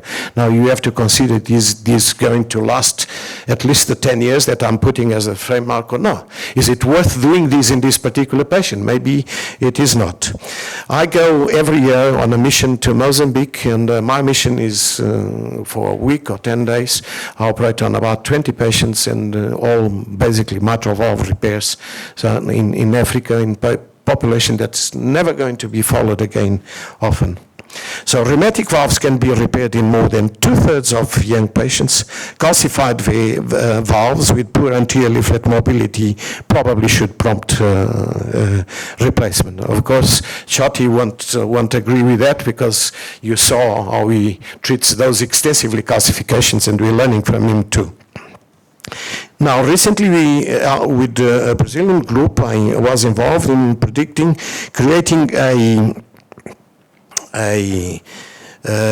way to predict performance of 6 mortality risk scores, and developing a score for repairability. Is not risk score, a score for repairability, so as to decide which valves we should repair or not. But again, that's different in Portugal, in Brazil, or in India, or in Southeast Asia. So how far can we go? And towards the end of my talk, this is a slide that I took from Tavisak. He has shown, in fact, this case yesterday, I think, or the day before yesterday, and with the pilling, which you see here or would see in the film, but is not moving, but you have seen him how to do that. So, and you saw Dr. Kumar also discussing this, how easy it appears to be able to peel that fibrous tissue that just deposits on the atrial surface of the anterior and posterior leaflets, and making the valve almost return to normal. Remember, the percentage of valves that are repaired depend on the surgeon's experience and on his or her will to do a valve repair. A last slide just to say about, say 2 words about the potential role, if there is a role, and I doubt that there is a role, of the new percutaneous forms of treatment for rheumatic mitral valve disease, mitral valve regurgitation. For 2 reasons. First, because the valves, the anatomy is completely different from degenerative, and the tissues do not behave the same way. And of course, because these technologies are very expensive, and they're not at the disposal of most surgeons, most institutions in the developing world, or sometimes underdeveloped world, where we see this pathology. Thank you very much for your attention.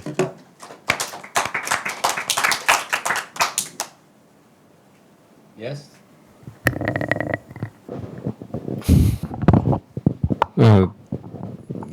Professor Antonis, I would like to ask about the timing of repair in rheumatic, like post-rheumatic fever in very young patients, because sometimes... You're talking about the acute phase? After the acute phase, and sometimes the pediatricians found that this patient has severe mitral regurgitation and consult us for surgery. But after that, we met the patient 2 or 3 months later. The heart looks much smaller, and the patient has no symptom, but the severe MR is still there. So in those cases, and those patients are somewhere around 7 to 8 years. They grow up very well, no symptoms, but severe MR is still there. But the heart is shrinking. So what should we do in those patients? Should we go in, or should we wait a little bit? That's exactly what I see in that experience in Mozambique, where I go every year. Last November was the 20th consecutive year that I went down there.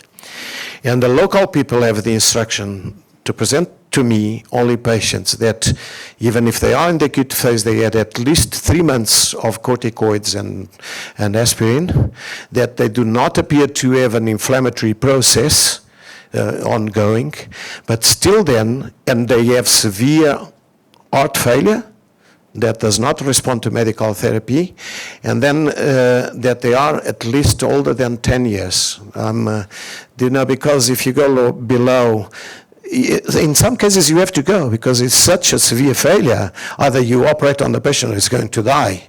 And at the age of 70, you cannot put in a young girl mechanical prosthesis or a biological prosthesis. So you have to attempt to repair those valves still. But we try our best to go over the age of 10 years, only in patients with at least class 3 that cannot be controlled by anti-failure therapy, and many patients can go well. And of course you have to look into the ventricle to see if it is distending. You have to go, otherwise you'll need a transplant, and they never get a transplant. So we do that. And having said that, many patients we see in the operating room, we go there and it says, but it's still very active, but we still have to repair them. And is moderate MR is acceptable for this young patient? I mean, if we try our best. If the patient can go on with a reasonably normal life, and these kids play around, they play soccer, they play in their houses and so on. If they cannot do that, if at school they have to sit all the time, then you'll have to do something. Otherwise, if they seem reasonable, go as far as possible. Of course, operating them at the age of 14, if you can wait another 4 or 5 years, is better than operating at the age of 10. Thank you. Second question, Professor. If the patient is rheumatic case is young, let's say maybe 10 to 15 years old, and after we do repair, and I'm not sure that we should put in the enteroplasty ring or not, because sometimes it's make the valve small when they grow up. What is the cut point that you will suggest at the age or the size of the patient that we decided to put in the valve? And the second is that the valve choice, it should be band or should be complete ring, because this is a shortening of the leaflet, especially anterior. I'm not sure about anterior leaflet should be preserved or not. Thank you very much. Well, you're right. In my initial experience, that's why Carpentier called me to Paris, because I talked just about an annuloplasty, Paneth type annuloplasty in these patients. I knew that if I put a 28 ring, that won't last for more than 3 or 4 years. The valve, the patient will outgrow the valve, becomes very stenotic. And we had a large number of failures. So in order to increase the size of the ring, that's why I more recently started to patch the anterior leaflets in order to make a valve bigger. It will take another 10 years to know. Maybe Professor Kumar will have more experience on that. But again, in this population, again, let me talk about it. If you're talking about South Korea, the status of development of patients it's completely different than patients in India or in South Africa. Brazil is probably better because around the area of São Paulo, the patients at least have access to hospital facilities. It's easier. Mozambique is in between. You have to pursue, you have to believe that repair is better than, and all the series that you compare in children or young patients, replacement with whatever prosthesis with repair show that repair is superior in terms of survival, which is the most important thing. Sorry. You want to comment on that?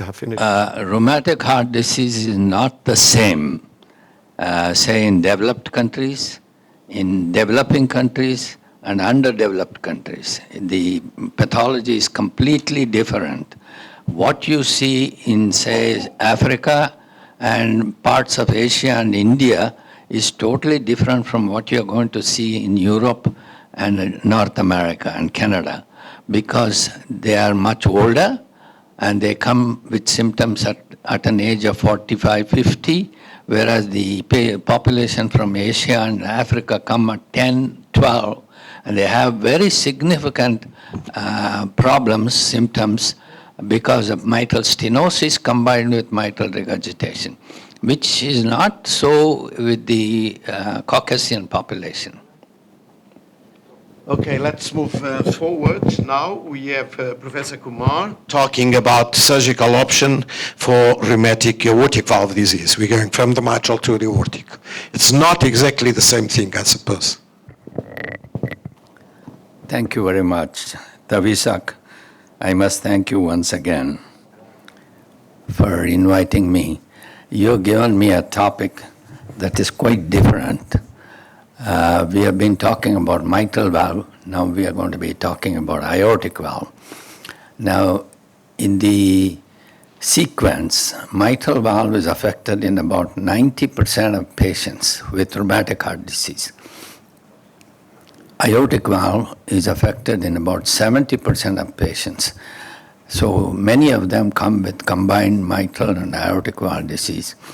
Tricuspid is maybe about 5%, and rarely you see pulmonary valve stenosis or regurgitation. Especially you see it as a quadrivalvular disease in the young who develop acute rheumatic fever. Now when we, can you have my slide please?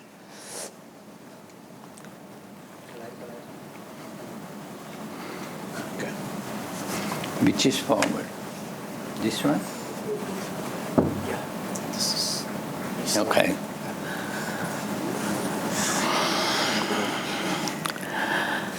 As you can see, there is, in India alone, there's about 6 million patients who need surgery for rheumatic heart disease. And out of this, there are only about 100 centers in which we can do valve surgery, because most of them concentrate on coronary artery surgery.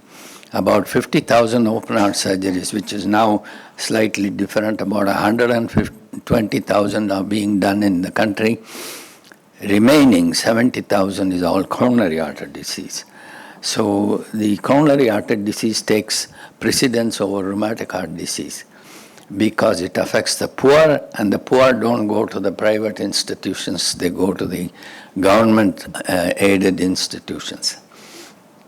Diagnosis is always through transthoracic echocardiography. Transesophageal echocardiography we introduced in 1990, and it has become a routine in intraoperative assessment of the valve before and after.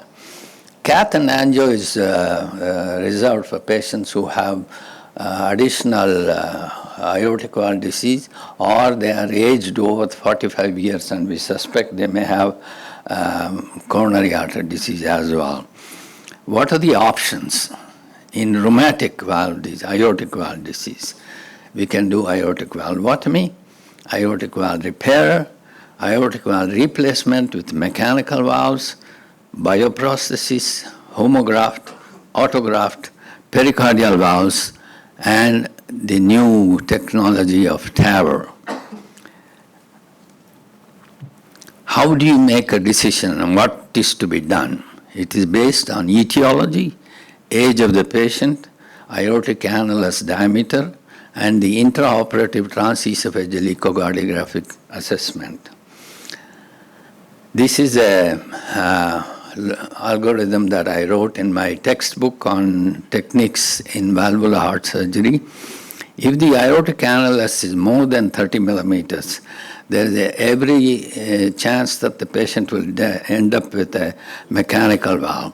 And if the patient is over the age of 50 years, we would prefer a tissue valve. But if the annulus is less than 30 millimeters of mercury, then 30 millimeters in diameter, then you have a young rheumatic who is under 35, you can do a homograft or a mechanical valve. If you have a homograft valve bank, many of these patients benefit by having a normal hemodynamics, no anticoagulants, and at least 20 years of survival with the homograft. They can come back later for valve replacement.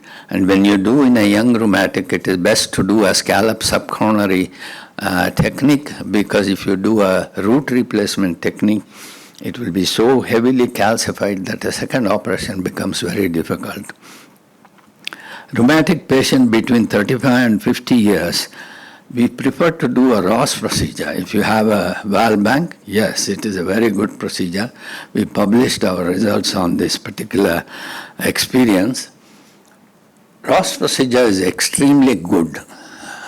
The living valve of the patient is capable of surviving for more than 20 to 25 years without producing any problems. But what actually happens is that the pulmonary homograft, which we take from a cadaver, may sometimes give rise to pulmonary stenosis. But today, there is an option of pulmonary valve replacement by transcatheter route. And if it's a bicuspid aortic valve, which is a congenital anomaly, we prefer a Ross procedure. Although there is some controversy about what happens to the aorta in these patients. If the aortic annulus is more than 30 millimeters, large majority of surgeons will do an aortic valve replacement with a mechanical valve. There's very little option over there. Congenital heart disease, degenerative valve disease, from birth to 55, we prefer a Ross procedure. And more than 55, we prefer a bioprosthesis. Here there is some debate about whether to use a porcine valve or a pericardial valve. My own experience and what we have seen in our experience in nearly 700 patients in All India Institute is that the porcine valve, the Medtronic Hancock, has a better long-term durability compared to the pericardial valves, possibly because the pericardial valves were the first generation at that time. Now with the new third generation, probably they last longer. We reduce the age at which these patients receive bioprosthesis because the survival, average survival according to our census data in India is 65 years for the adult male. So there is no point in waiting until he is 65 to put in a bioprosthesis. He will probably live 5 years after that, even if the valve is functioning normally. So it is better to give him an anticoagulant-free life 10 or 15 years earlier. Rheumatic heart disease, aortic annulus less than 30 millimeters, we use a homograft aortic valve replacement if you have a homograft valve bank. And like I said, you probably would consider doing a scallop subcoronary to avoid a second operation in a calcified ascending aorta. And if you don't have, you use a mechanical valve anyway. 35 to 55 rheumatic heart disease, you would use a Ross procedure, and more than 55, you will use a tissue valve. Yesterday I showed something about peeling in the aortic valve, and I think I'll be able to show you that again. In aortic stenosis, especially in infants and children, which is non-rheumatic, it is best to do aortic valvotomy, maybe even use a balloon valvotomy. In adults with congenital heart disease, adults with rheumatic heart disease, you may attempt a valve repair. In the adults with rheumatic heart disease, not everybody can get a valve repair. Maybe about 10% of selected patients can get an aortic valve repair. Aortic valve balloon dilatation has come of age now, and most of the cardiologists deal with this condition in the cath lab. Aortic valve repair can be done for the VSDAR combination or for bicuspid aortic valve. But in the rheumatic, it is a select group. Not more than 10-12% of rheumatics with aortic stenosis or regurgitation can have a repair. Bioprosthesis, elderly over the age of 40 or maybe even 50, basically because of the demographics. And sometimes if the anticoagulant is contraindicated, or I have seen many patients come and tell us that they don't want to take anticoagulants. They don't like a mechanical valve. They would prefer to have a tissue valve, even if it means that they have to come back for reoperation after 15 years. The choice is between the stented and the stentless. The stentless have mostly gone out of favor, and it's only the stented valves that are currently available for replacement. The advantages of bioprosthesis is that it gives better hemodynamics, no anticoagulants. Disadvantages are limited durability. In India, we have had fairly good results in young patients who have received bioprosthesis. The durability has been up to 15 to 20 years, both with the pericardial as well as the porcine valves. But they are still very expensive. Most patients cannot afford tissue valves. The currently available Perimount Magna E's costs nearly 2 lakhs, which is something like $3,000, $4,000, and that's very difficult for the Indian patient to pay for, since it is not, they don't have insurance in the country, so it becomes very expensive. There is limited indication for using the bioprosthesis in the young. Homograft, young rheumatic under 35, yes, I will do it, because you have to learn the technique. It is not very difficult. You can learn the technique on a cadaver heart. If you are going to establish a valve bank, you can try and do this operation on a cadaver heart and then come back to do it in patients. What it requires is precise suturing. If your suturing technique is not good, they will develop aortic regurgitation on the table itself. You can also do it in the elderly who cannot afford tissue valves, so you can do a homograft in the elderly using a root replacement technique, which is very good. And then the most important thing is native valve endocarditis or prosthetic valve endocarditis. Using a homograft is life-saving. I want to emphasize this because I have seen so many patients who have come back with endocarditis, and we have no choice. If you put another mechanical valve or a tissue valve, they will definitely come back with recurrence. On the other hand, if you do a homograft or even an autograft, which has been advocated by others, then they will develop, they will not develop recurrence of the endocarditis. Aortic root, which is small. Small, in my opinion, is what is in the surgeon's head, because aortic roots are not small. We did a study in India, and we had both Donald Ross and Sir Brian Barrett boys come and do aortic valve surgery with the homografts in India, and they felt that the Indian aortic roots are ideally suited for this particular technique. And it was very interesting to see how they did this by the scallop subcoronary technique, and you did not have gradients of more than 8 to 10 millimeters across the LVOT. The AVR homografts, they have several advantages, but it requires skill, it requires a valve bank, and reoperation is almost guaranteed if you do it in a young rheumatic. But it gives them an opportunity to go through, especially women, to go through their reproductive life without anticoagulation and with reasonably good hemodynamics. 175 patients have undergone homograft aortic valve replacement in my experience. There is very good, satisfactory early and late results, and it is, as I said, very effective for scallop subcoronary technique is being shown here. This is how the homograft is prepared. We have to remove most of the sinus. In the tradition which Donald Ross created, you can retain the non-coronary cusp, non-coronary sinus, and Sir Brian Barrett boys prefers to keep all the 3 sinuses resected. The suture technique is very simple. You put the homograft in the aortic annulus, invert it into the left ventricle, and then do the proximal anastomosis. When the proximal anastomosis is completed, you evert the homograft and then pull up the commissural pillars up on the aorta.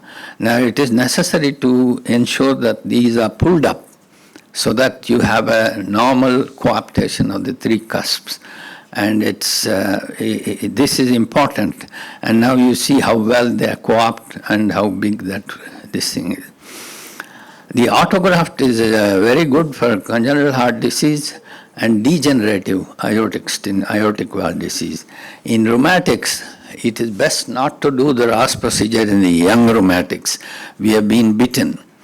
Many others also have the same experience. If you do a Ross procedure in the young, they will come back within a year with rheumatic valvulitis of the autograft, which is very strange. As long as it is in the pulmonary position, nothing happens to it. But you transplant to the aortic position, it develops aortic regurgitation. So you must have a normal pulmonary valve. Many of these patients have a bicuspid pulmonary valve, or sometimes even a quadricuspid, bicuspid valve, and that's not a good one to do an autograft. You can use any one of the three techniques: scallop subcoronary, root, or cylinder. AVR autograft, the advantages are very, very interesting. It's a living valve. We also use what is known as a homovital valve. Homovital valve is the valve that is taken out of a recipient of cardiac transplantation. And sometimes we have done this operation simultaneously. One patient, the donor heart is being harvested, the recipient's heart is undergoing a heart transplant, and the recipient's heart goes to the third operation theater where the aortic valve is removed and replaced for him. So it is a very good technique, but unfortunately you may not have a large supply of homovital valves, and also you may not have a large supply of valves, especially if you don't have a valve bank. Autologous pericardium, this was introduced by Carlos Duran. It's technically very demanding because you have to have the necessary equipment, which is sizers and molds. And then with those you have to make the valve. It is a three-cusp pericardial prosthesis, which not prosthesis really, but something that you can put back and suture in the aortic annulus. It has limited durability because you have to treat this with glutaraldehyde for about 10 minutes, and it is tricuspid and symmetrical. It is good for young rheumatics, particularly if you don't have a valve bank, and if you don't have, if you have a patient who doesn't require anticoagulants or you want to avoid anticoagulants in them. Autologous pericardium is free. Its own, patient's own. So there is absolutely no cost involved in this. It does not require anticoagulation. Disadvantages, you need the molds, you need to learn the precise method of suturing these valves, and it has limited durability. Here is a short video of the autologous pericardial aortic valve. These are the sizers, and from 17 to 25. Now the sizers have to fit in the aortic annulus here.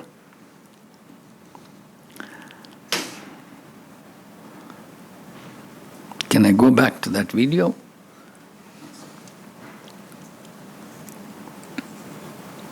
Yeah. Can you run it forward a little bit? No. Just play it. Play the video. Yeah, okay. It's okay. Yeah, that's okay. Fine. So these are the sizers, and they are marked. There are 3 marks on the sizer, and all the 3 marks have to match with the commissural pillars. And then we take the pericardium, cut it into a piece, and from that we make the 3-cusp pericardial patch, which is to be sutured inside. And we have only a very limited experience with this aortic valve replacement with the pericardium. As you can see, it's not a very large number, but the mean age is 20, and mostly women, because we felt that they are the ones who will benefit most from this, because they want to go through their reproductive life. They want to get married and have children, and they don't want to take anticoagulants. So mechanical valves are universal. Everybody uses mechanical valves. And when I went to the Irvine laboratory of Edwards, they showed me 120 mechanical valves of all designs. It's all in their cupboards in the hallway. And they said, you go and take a look at it. If your design, I was trying to produce one. They said, if your design is in any one of these, we can say no to your meeting. But it is for any age, any etiology, and any aortic root diameter. And we have used large valves. In fact, at one time, we asked St. Jude to tell us who uses 31 and 33 size aortic valves in the world. And they came back with a report that All India Institute is the only institution that has a high number of 31 and 33 aortic valves implanted. It depends on what design you want to use, whether you want to use a single tilting disc or you want to do a bi-leaflet valve. The problem about mechanical valves is that it should be the last choice. It can produce patient prosthesis mismatch. Small size in children will restrict the growth, because as they grow older and their body size increases, the valve becomes totally obstructive, and they need anticoagulants. And mind you, it cuts down the lifespan, irrespective of how well the anticoagulants are controlled. The lifespan is decreased. And transcatheter aortic valve, I have some reservations about this, particularly in countries like Southeast Asia, India, South Africa.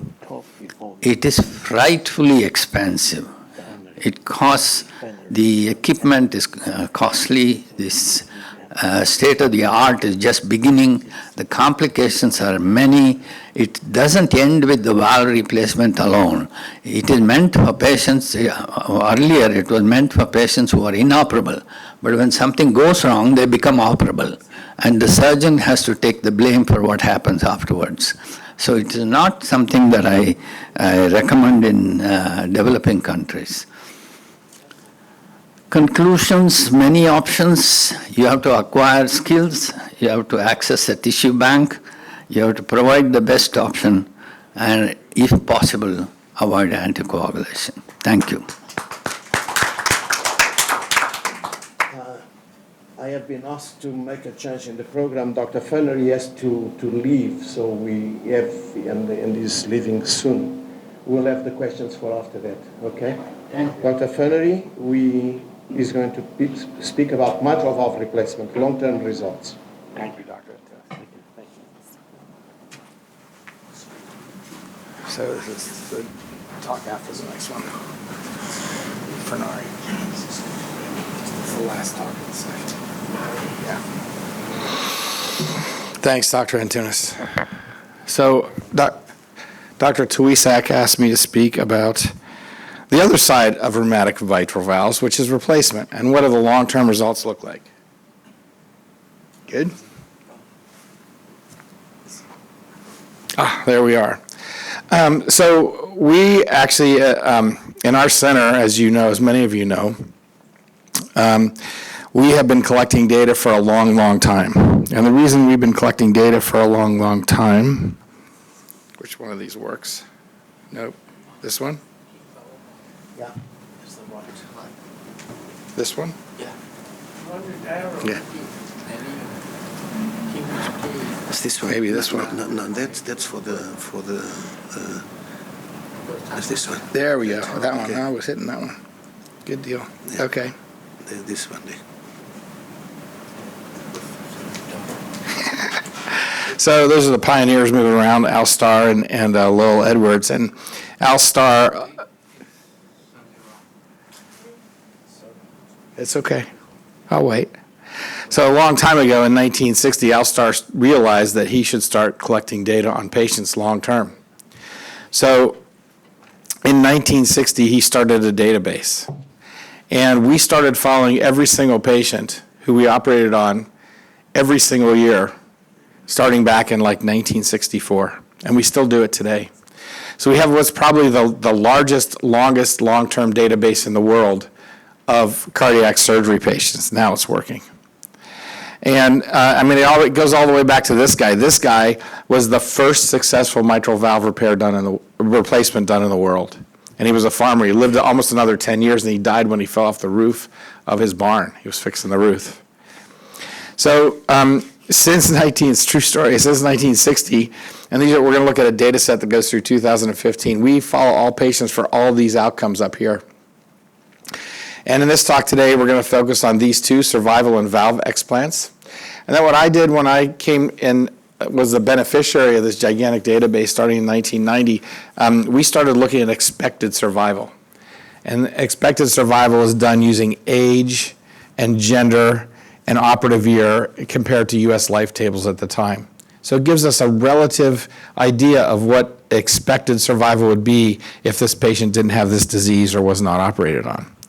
So between 1960 and 2016, there were 1,500 valve procedures. If we exclude the multiple valves and the redo and the missing patients, we end up with 10,000 single valves replacements and repair with 86,000 patient follow-up years.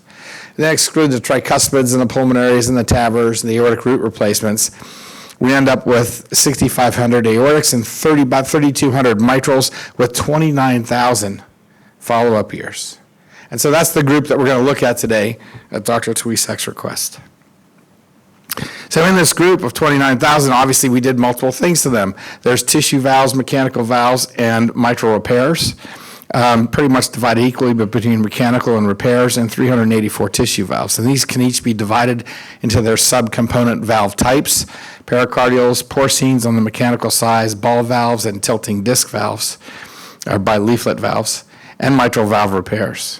And so to describe this large data set and almost 30,000 patient follow-up years, I'm going to use the following colors for some of these valves. We're going to really focus on the yellow, on the mechanical valves, but it's interesting to look at the comparison between mechanicals and repairs and mechanicals and some of the tissues. So we'll look at those a little bit. So this is a scattergram, and this scattergram on the y-axis has the age of the patient at the time of surgery, and on the x-axis is the actual date of the surgery. And so every dot on this slide is a patient. And so you can see that for mechanicals, does this have a pointer? Oh, yeah.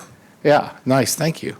So for mechanicals, there's an 11-year-old patient in 1975, all the way up to an 84-year-old patient, two of them, one here in 2002 and one as recently as 2013, that had mechanical valves.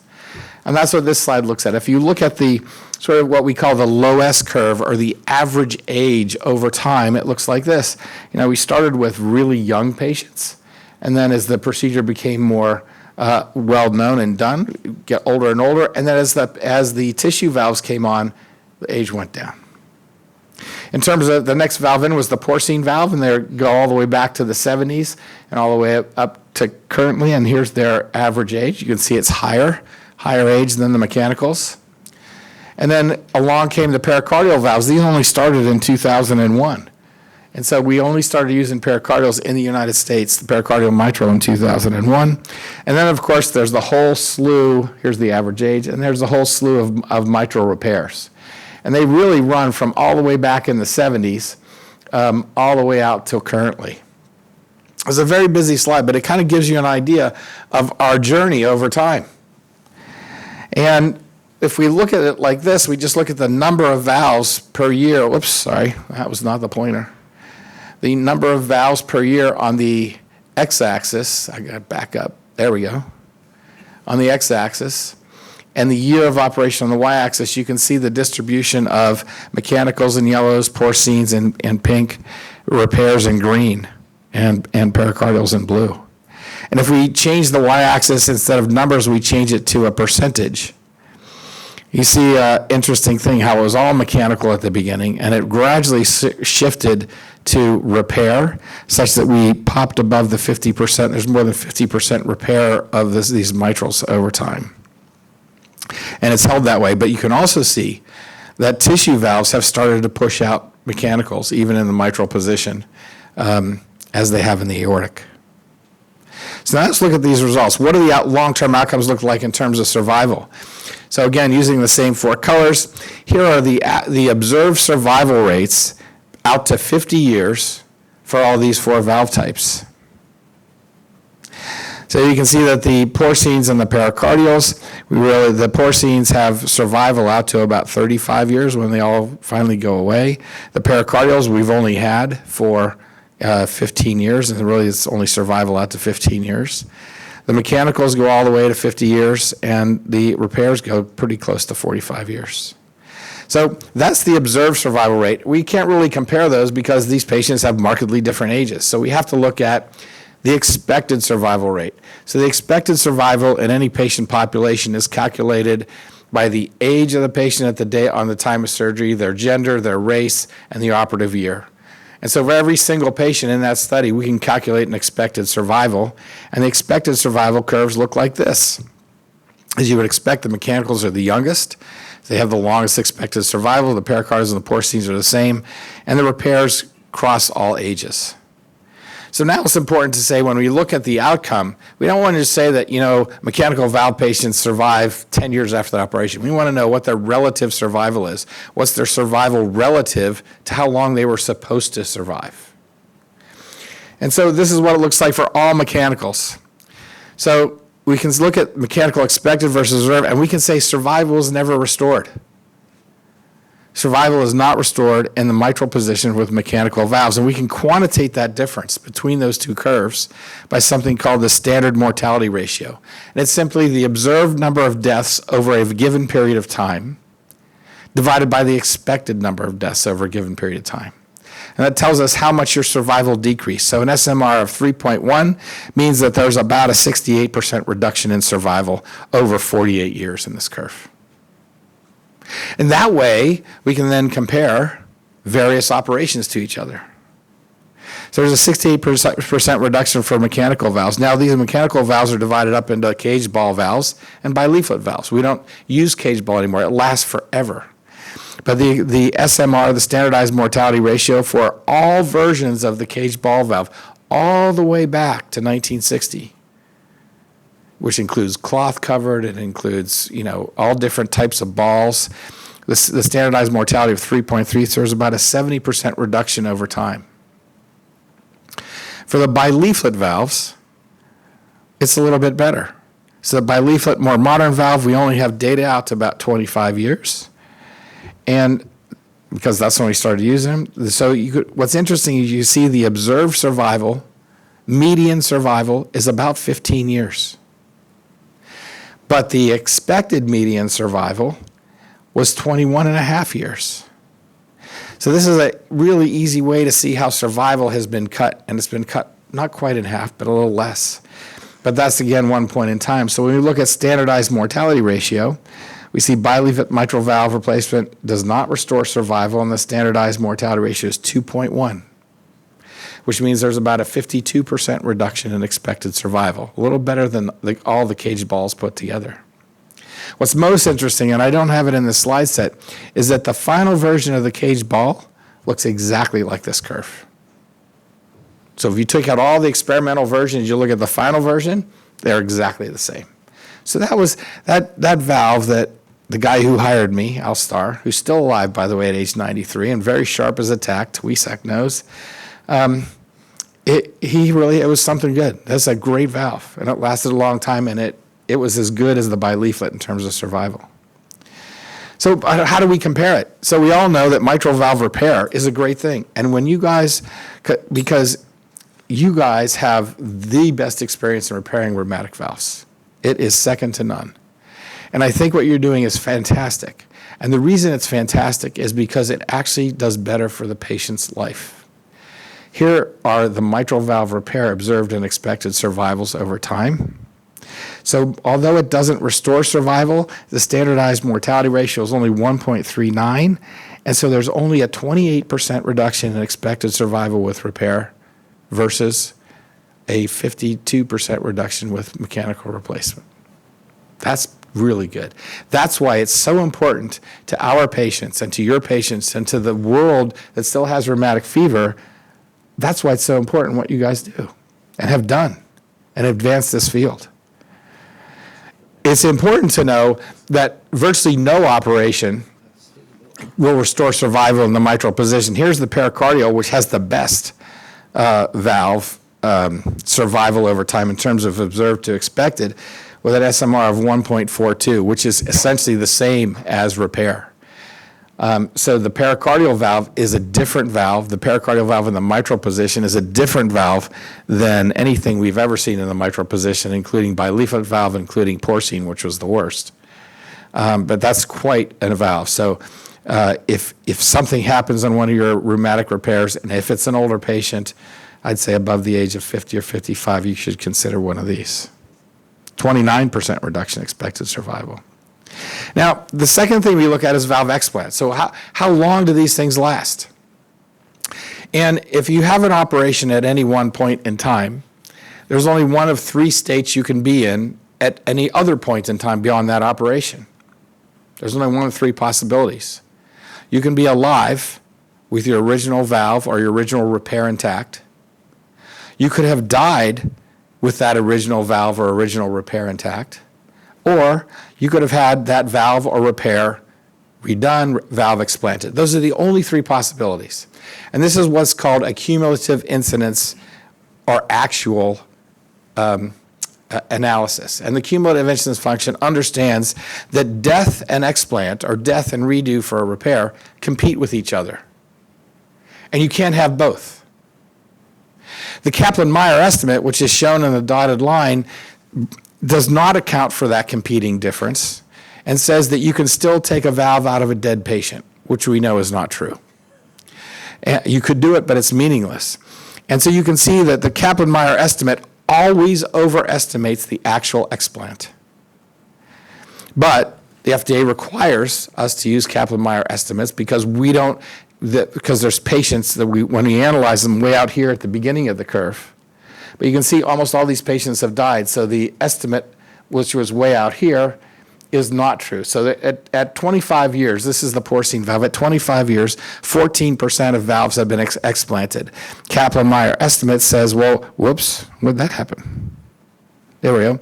That should have been 43%. And this is where the number came from, by the way, that we teach our medical students and residents that 50% of valves are gone by about 10 to 15 years. It's this line right here where it crosses right 10 to 15 years, it gets up around 50. But it's not true. The actual explant rate for porcines is 14%. So what is it for mechanical? Mechanical, we have all the way out to at 48 years, it's 11%. So it's also untrue to tell a patient, if you get a mechanical valve, it'll never come out. No. Over the next 50 years, probably 1 in 10 is going to come out. And there is an explant rate for mechanical valves. The Kaplan-Meier estimate was 26%. That's not true. Cage balls were worse than bileaflet. Cage ball was 10% at 48 years. The bileaflet valve is still 6% at 25 years. There's still a 6% explant rate. So it is not as people say, it's a valve for life. It's not a valve for the rest of your life. It comes out for thrombosis, infection, other things.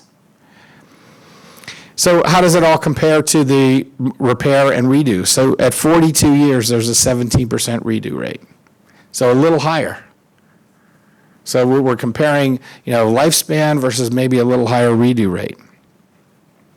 So in summary, when we look at mitral valve replacement versus mitral valve repair with a focus on mechanicals, we see that no operation restores patients to their original survival curve. None. We're not doing that. Repair looks like the best. Mechanical and porcine mitral valves don't restore survival, and bileaflet mechanical survival is decreased survival by 52% at 25 years. And remember that in comparison to this, the repairs that you guys are talking about today only decrease survival about 28%. So it's almost twice as good as that. Very important what you're doing. that the survival of the pericardial mitral is equal to that of the mitral valve repair. So if you have to do a replacement in a patient with a rheumatic disease who's maybe been repaired once or twice before, it's probably a good idea to think about putting that pericardial valve in, even though it might cost 2,000 lakh, up to the patient though. And finally, the redo rate at 30 years is 17%. Thanks very much, and Isak, thanks for letting me go. Question, the biological mitral valve you were talking about is the Edwards story. It's the Magna, yeah. Yes, the Magna, the Edwards Magna. It's a phenomenal valve. I don't know if anybody was there, but I presented last May at the AATS the results of the Magna versus the standard pericardial. It blows it away. The explant rate is almost zero in the aortic position at 15 years. Why is your mitral valve repair survival so low? Is it because of age? Is it because of the etiology? It's all or association of coronary artery disease? Well, first of all, remember the age. If you'll remember, go back to that scattergram. The scattergram. I mean, the average age of the mitral valve repair patient is about 60-some years. So these are not like 20, 30-year-old. There are 20 and 30-year-olds, and that's what's keeping the survival up. So we have to look at the entire population. When the mean age is that high, we're not going to have a survival that's super high. But it's also why it's important to take that out of the equation and look at the relative survival, the observed versus the expected, because that evens the playing field for all of them. And if we can say that no matter where you are, survival is reduced by X percent, you can compare that a 70-year-old versus a 30-year-old. That's what it does. It's basically risk adjusts for age and gender and year of operation. Yes. Thank you very much. Tony, that's a really, really good and comprehensive study, and give the light of something. First, MV repair is better replacement in terms of survival, so we should try. Secondly, that population. Yes. Yeah. Not comparable to. And second, the explant is not that high as predicted by the way that we used to do. Mm-hmm. That's one thing that I would like to ask you, and perhaps you can give me something. We know that we should try to repair and receive the good result, if it's good result. Yes. Now, sometimes the repair is not that perfect, and then we have to redo. My question to you, based on this very comprehensive study, do you have any data about survival in this particular group of the MV repair that failed from any reason that have to redo the MVR? The position of this survival compared to the successful MV repair and the MVR right away, is that how is that done? So because a lot of people will try to do, and then they need to have something inside. Yeah, this is a really great question, Isak, and we have not specifically looked at that, but there is a way to do it. Yeah. And the way we would do it is to do a propensity match for age and gender of those patients who had a redo replacement. I want to make sure I understand your question. They first had a repair, and then they had a redo replacement, compared to patients who had, at the first operation, a replacement. That's a great question, and I'm going to write it down and go back and look at it, and I hope the next time I see you in a year, if you remind me of that when I come back to Asia, because I come back about once or twice a year, I will look at that, because that's a fantastic question. Thank you. And it's funny, I present these data, there's so much data here. There's so many great questions, and I learned so much coming to and listening to questions from the audience. And I go back down and write stuff down, and we have developed presentations out of this that we haven't thought of. Yeah. That's a great question. Last question, please. Yeah, Okada from Japan. Yes. And it's very interesting for me.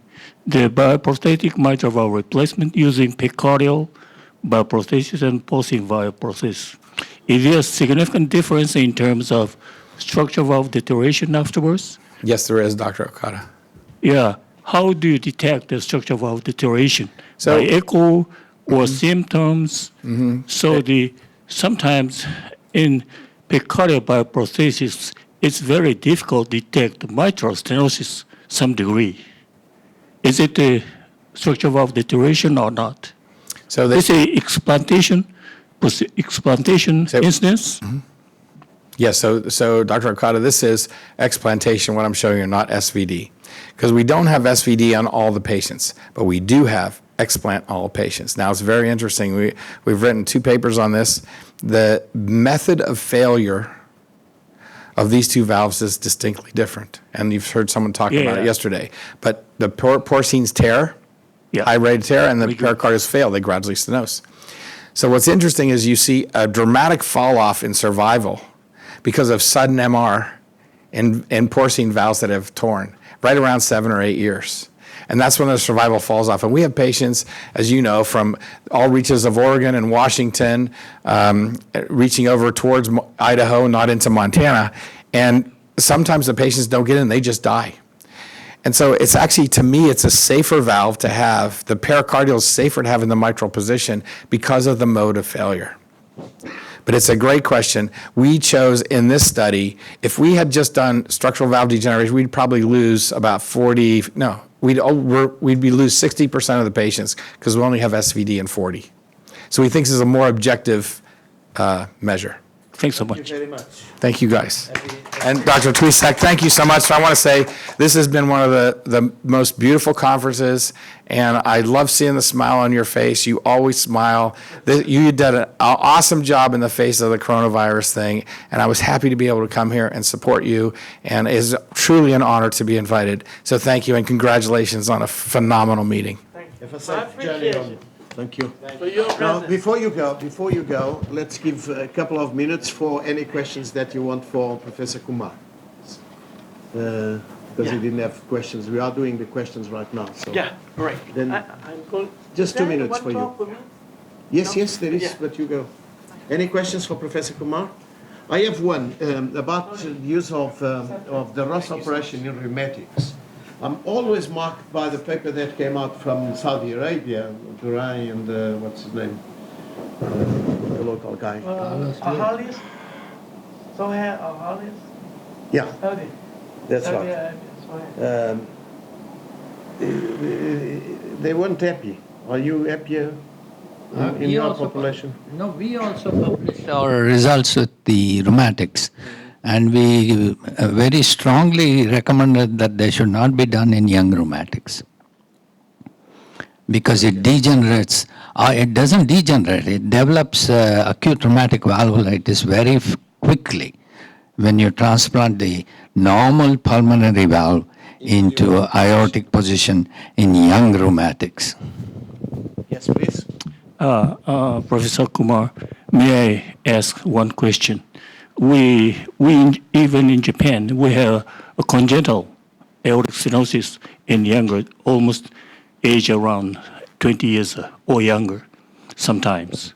And at that time, I like to at first repair or by maybe if the angle size bigger than normal, I like to select the bioprocessor. But do you know, bioprocessor or homograft or autograft may develop the structural valve deterioration afterwards. And let us know your second, at reduced surgery, what is your option for structural valve deterioration after, Aortic stenosis in congenital? Yeah. What is your second option at the time of the operation? Well, there is no choice. If you are unable to perform either a homograft or an autograft, you have the mechanical valve. Mechanical. Again, it's probably a different population. Okay, thank you. Tavisak is our next speaker, and we are delighted to have him here today. And he's going to be talking about the most difficult mitral valve repairs, repairing calcified rheumatic mitral valve, how to get it done. He has some of the best results with the difficult mitral valve repairs. Thank you very much. I think this topic is like the previous speaker has talked. Rheumatic valve repair is something we need to do, but calcification is always some contraindication that very difficult, and then the result is not it seems from the literature is suboptimal. What we try to do, and we believe that that is true, but this is a challenge like Professor Manuel Anthony says, the challenge still continues because there's still a big group of patients in this kind of lesion, young. They live in rural area. And this particular group of patients need help because we put in the mechanical valve, they die soon. So we try. We are trying to do. And it seems that in recent year, we found something that we would like to share. And then it's still ongoing process is we to try to improve the situation. It doesn't mean that we have to do every cases. If you can't, replacement is still the backup for you. But if you try, maybe we find a way to save more patients. And this is the key message of this topic. And I have nothing to disclose. I think the best way is to show to the video in several scenarios. Rheumatic calcified MS in the young. And those complicated with infective endocarditis. Those young balloon and still young coming back. And now we expand to the elderly patients because some patients cannot put in the tissue valve. What are you going to do? This is a young, I don't know, usually it's not this calcified, but this one is very heavily calcified. And the rule of thumb for us is we need to open it, open widely, using the complete commissurotomy. And then you can see that a lot of subvalve in this severely calcified valve is just an iceberg of severe inflammation. So all of this restrictive movement, you need to cut it out because it's a type 3. It's restriction and also obstruction. So we use the carb dissection. Now for the calcium in this part, usually in the past, we chop it out using the pericardium and cortex. It's good. But in rheumatic, in the young, we know all of this will calcify sooner or later. Is there any way that we can save that? We gradually slowly find the calcium. Usually a large percentage of them is not fully calcified. In this particular group, somehow we can find the plane using sharp dissection to slowly find the plane and decalcify using the sharp and combination of the scissor and the point plate to slowly find the plane and chop it out. And another thing is that this calcification usually fuse the subvalve apparatus, which is so important for mobility and for provided added flow. So we have to do the fenestration. The pliability is something I think Professor Sampath Kumar is the one who raised this issue and make it so, I think is revolutionize the way we understand. We have to peel it, and if we cut all of this cord, we just do some coat of repair, and now we put in the ring. Some question raised that should we put in the ring in the MS? Yes. People think about to constrict it. No, we sizing. And the role of the ring, because we cut almost all of the secondary cord that provide the tension, preserve. So when we cut it, we need to put in the ring to compensate by putting more coaptation so that the valve will become more durable. Now, this one is the valve that calcified rheumatic, complicated with infective endocarditis like this. In the past, usually we cut it out, I put in the mechanical valve and then expose them to the further infection and some complication of mechanical valve. Can we repair that? Using all the experience that we have, slowly cut all of this infective endocarditis part out, vegetation, something. We have to cut. We cannot compromise with that. But somehow, with the experience with some like a peeling technique, allow us to preserve more tissue in this particular patient. You see that now we don't have to cut all. If it's still good, we can peel off this seam infected layer out. And beneath is the tissue of the normality. And the rim, which is usually look like an infected layer, you can use slowly, peel it off, and it's still good. You don't have to do the complex tissue repair, caudal repair. You just peel it off and then trim everything out and combine with the peeling technique. Subvalve infection also need to be carefully debrided out. And some of the cleft or something, you just close it with the small gap in the posterior leaflet part like that, using the monofilament propylene usually to cause this defect. If it's large, maybe we have to use the pericardium. But by this way, it's reduced the need of the pericardium and caudal repair quite a lot. By combination of this resection, peeling, is reduce the use of the pericardium and the cortex drastically down to 20% compared to the past. But in the ring, we still get a very good valve back without putting the mechanical valve. Now, look at that. This is used to balloon in the young.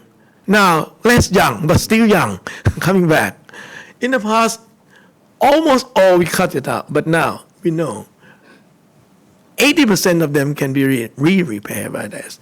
And using the same thing, that approach that we do, we just start commissural first. This is the rule of thumb. And then when we open it out, then we think about mobility. If the calcium here, like this one, we slowly chop it out, and the fenestation out, trying to restore the fan shape of the commissure, because we know that this important structure that allow the commissure and the leaflet to move in the normal direction. And the peeling, you see that some of the case is quite beautifully peeled like this, using the bond dissection 2 forceps, and then slowly you can peel from the hinge to the rough zone. And then we have to stop at the rough zone, because beyond the rough zone, there's no plane, because it's intermingled with some purpose to absorb more tensions. And then you cut it out of this thickened layer, and you can see below is a very beautiful, shining leaflet tissue of the mitral valve, the anterior and the posterior leaflet. These calcifications need to be slowly trimmed off, and then to increase the mobility. The cleft that can result from this debridement or resection can be usually in the posterior we can cut. And you can see that we didn't stop like that. We do more about papillotomy to allow more movement. And we understand that we need to have the papillotomy and some finessed channel. This is a normal structure that the tissue put it in. And then we put in the ring. You can see that it's totally normal valve coming back. And we can repair now 80% of that. Now, this one is 81 years old. Usually, we would recommend to change into the bioprosthesis. This one, the LV is too small. Even the smallest bioprosthesis cannot use. If we put in the mechanical valve, he's subject to that. So we think that we have some experience now. Why don't try it? So this one, the thickness and fibrosis is whole layer, as you can see. So we have to debride and cut it out all, and involve cutting of the subvalve apparatus, which is thickened here. So we cut all of that, but still we mobilize something that we can mobilize to allow them from type 3 back to type 1.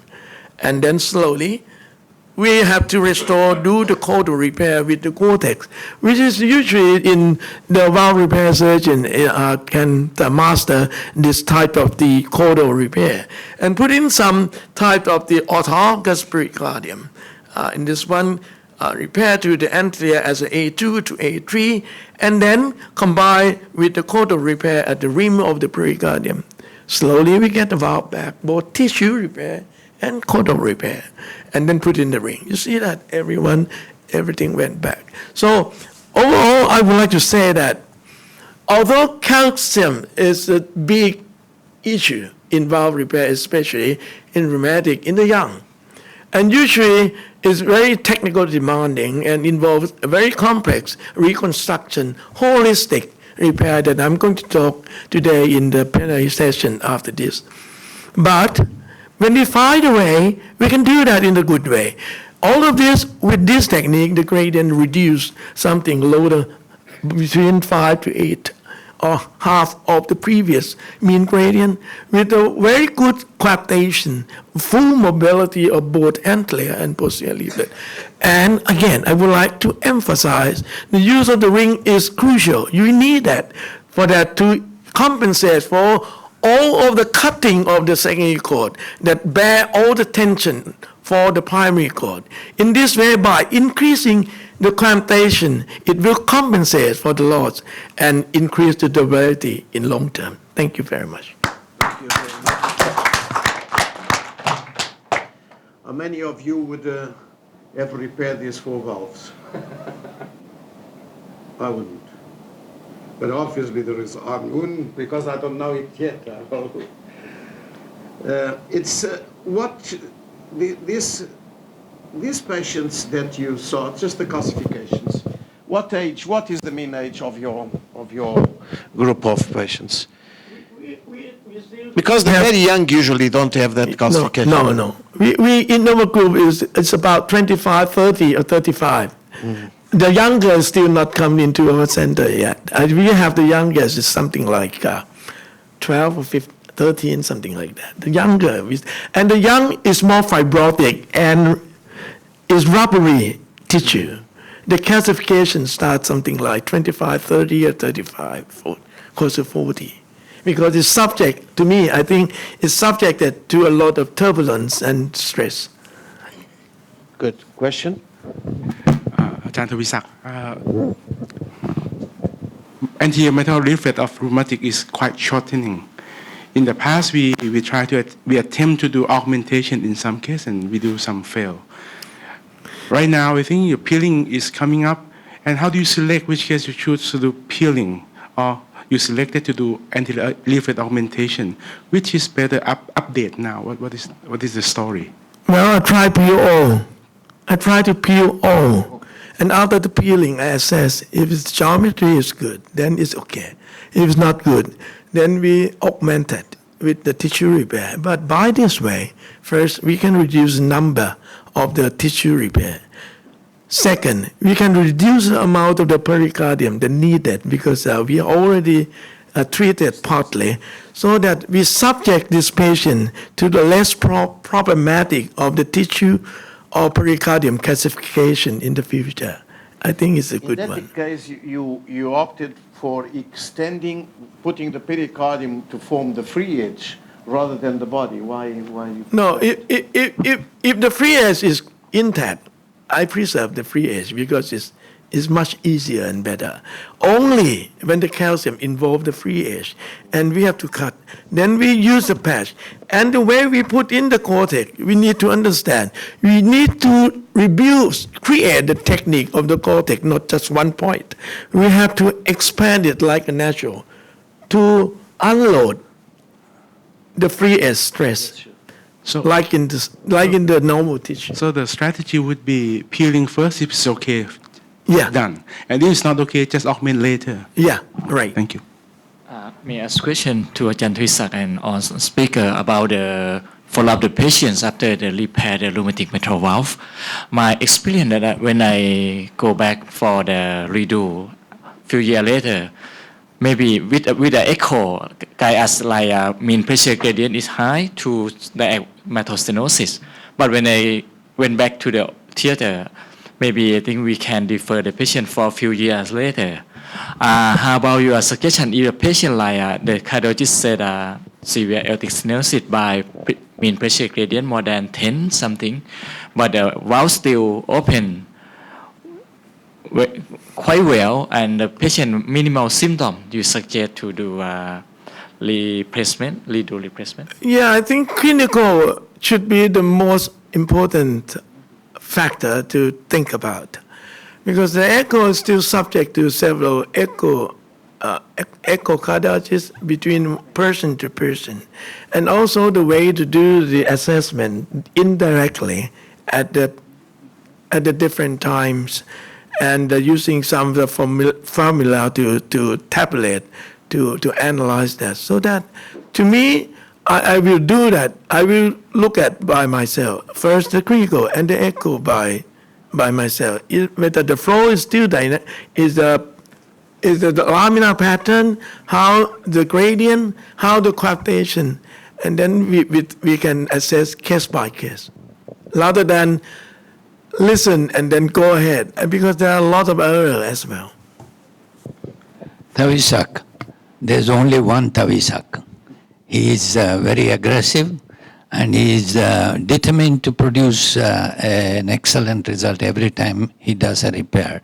But I want to know how many of these difficult cases you have done, and how many have come back for reoperation, and in what period of time? That is a great question. So we actually start very humble. We start with rheumatic MR first, because that is the only way to do that.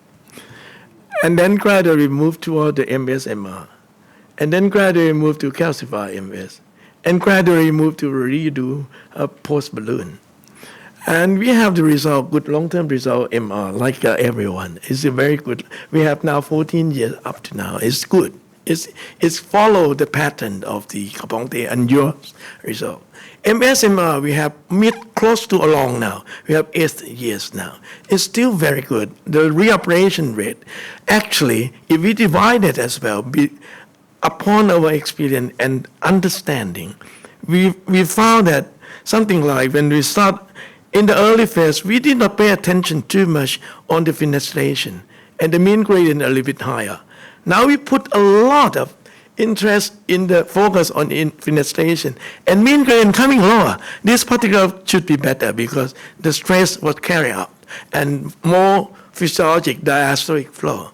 So in MS-MR, midterm good, go to long term. In calcified like this, only short term, less 5 years. It's still encouraging. And the reoperation happened about 4 to 5 cases, all due to the technical problem that we can improve. So we have the quite encouraging future to do that for this particular very high-risk group of patients, young, and live in rural area. Rather than put in the mechanical valve, we try our best to repair it. Thank you very much, and we have to close this session just now because there's another session coming up again. Thank you. Thank you. Thank you very much. You are the master of the team.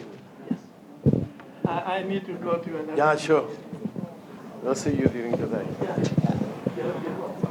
When are you going back? I'm going back after the closing ceremony. Tonight? Tomorrow. No, I'm going back tonight. I'll be seeing you in the afternoon. It was nice meeting you again, okay? I want to see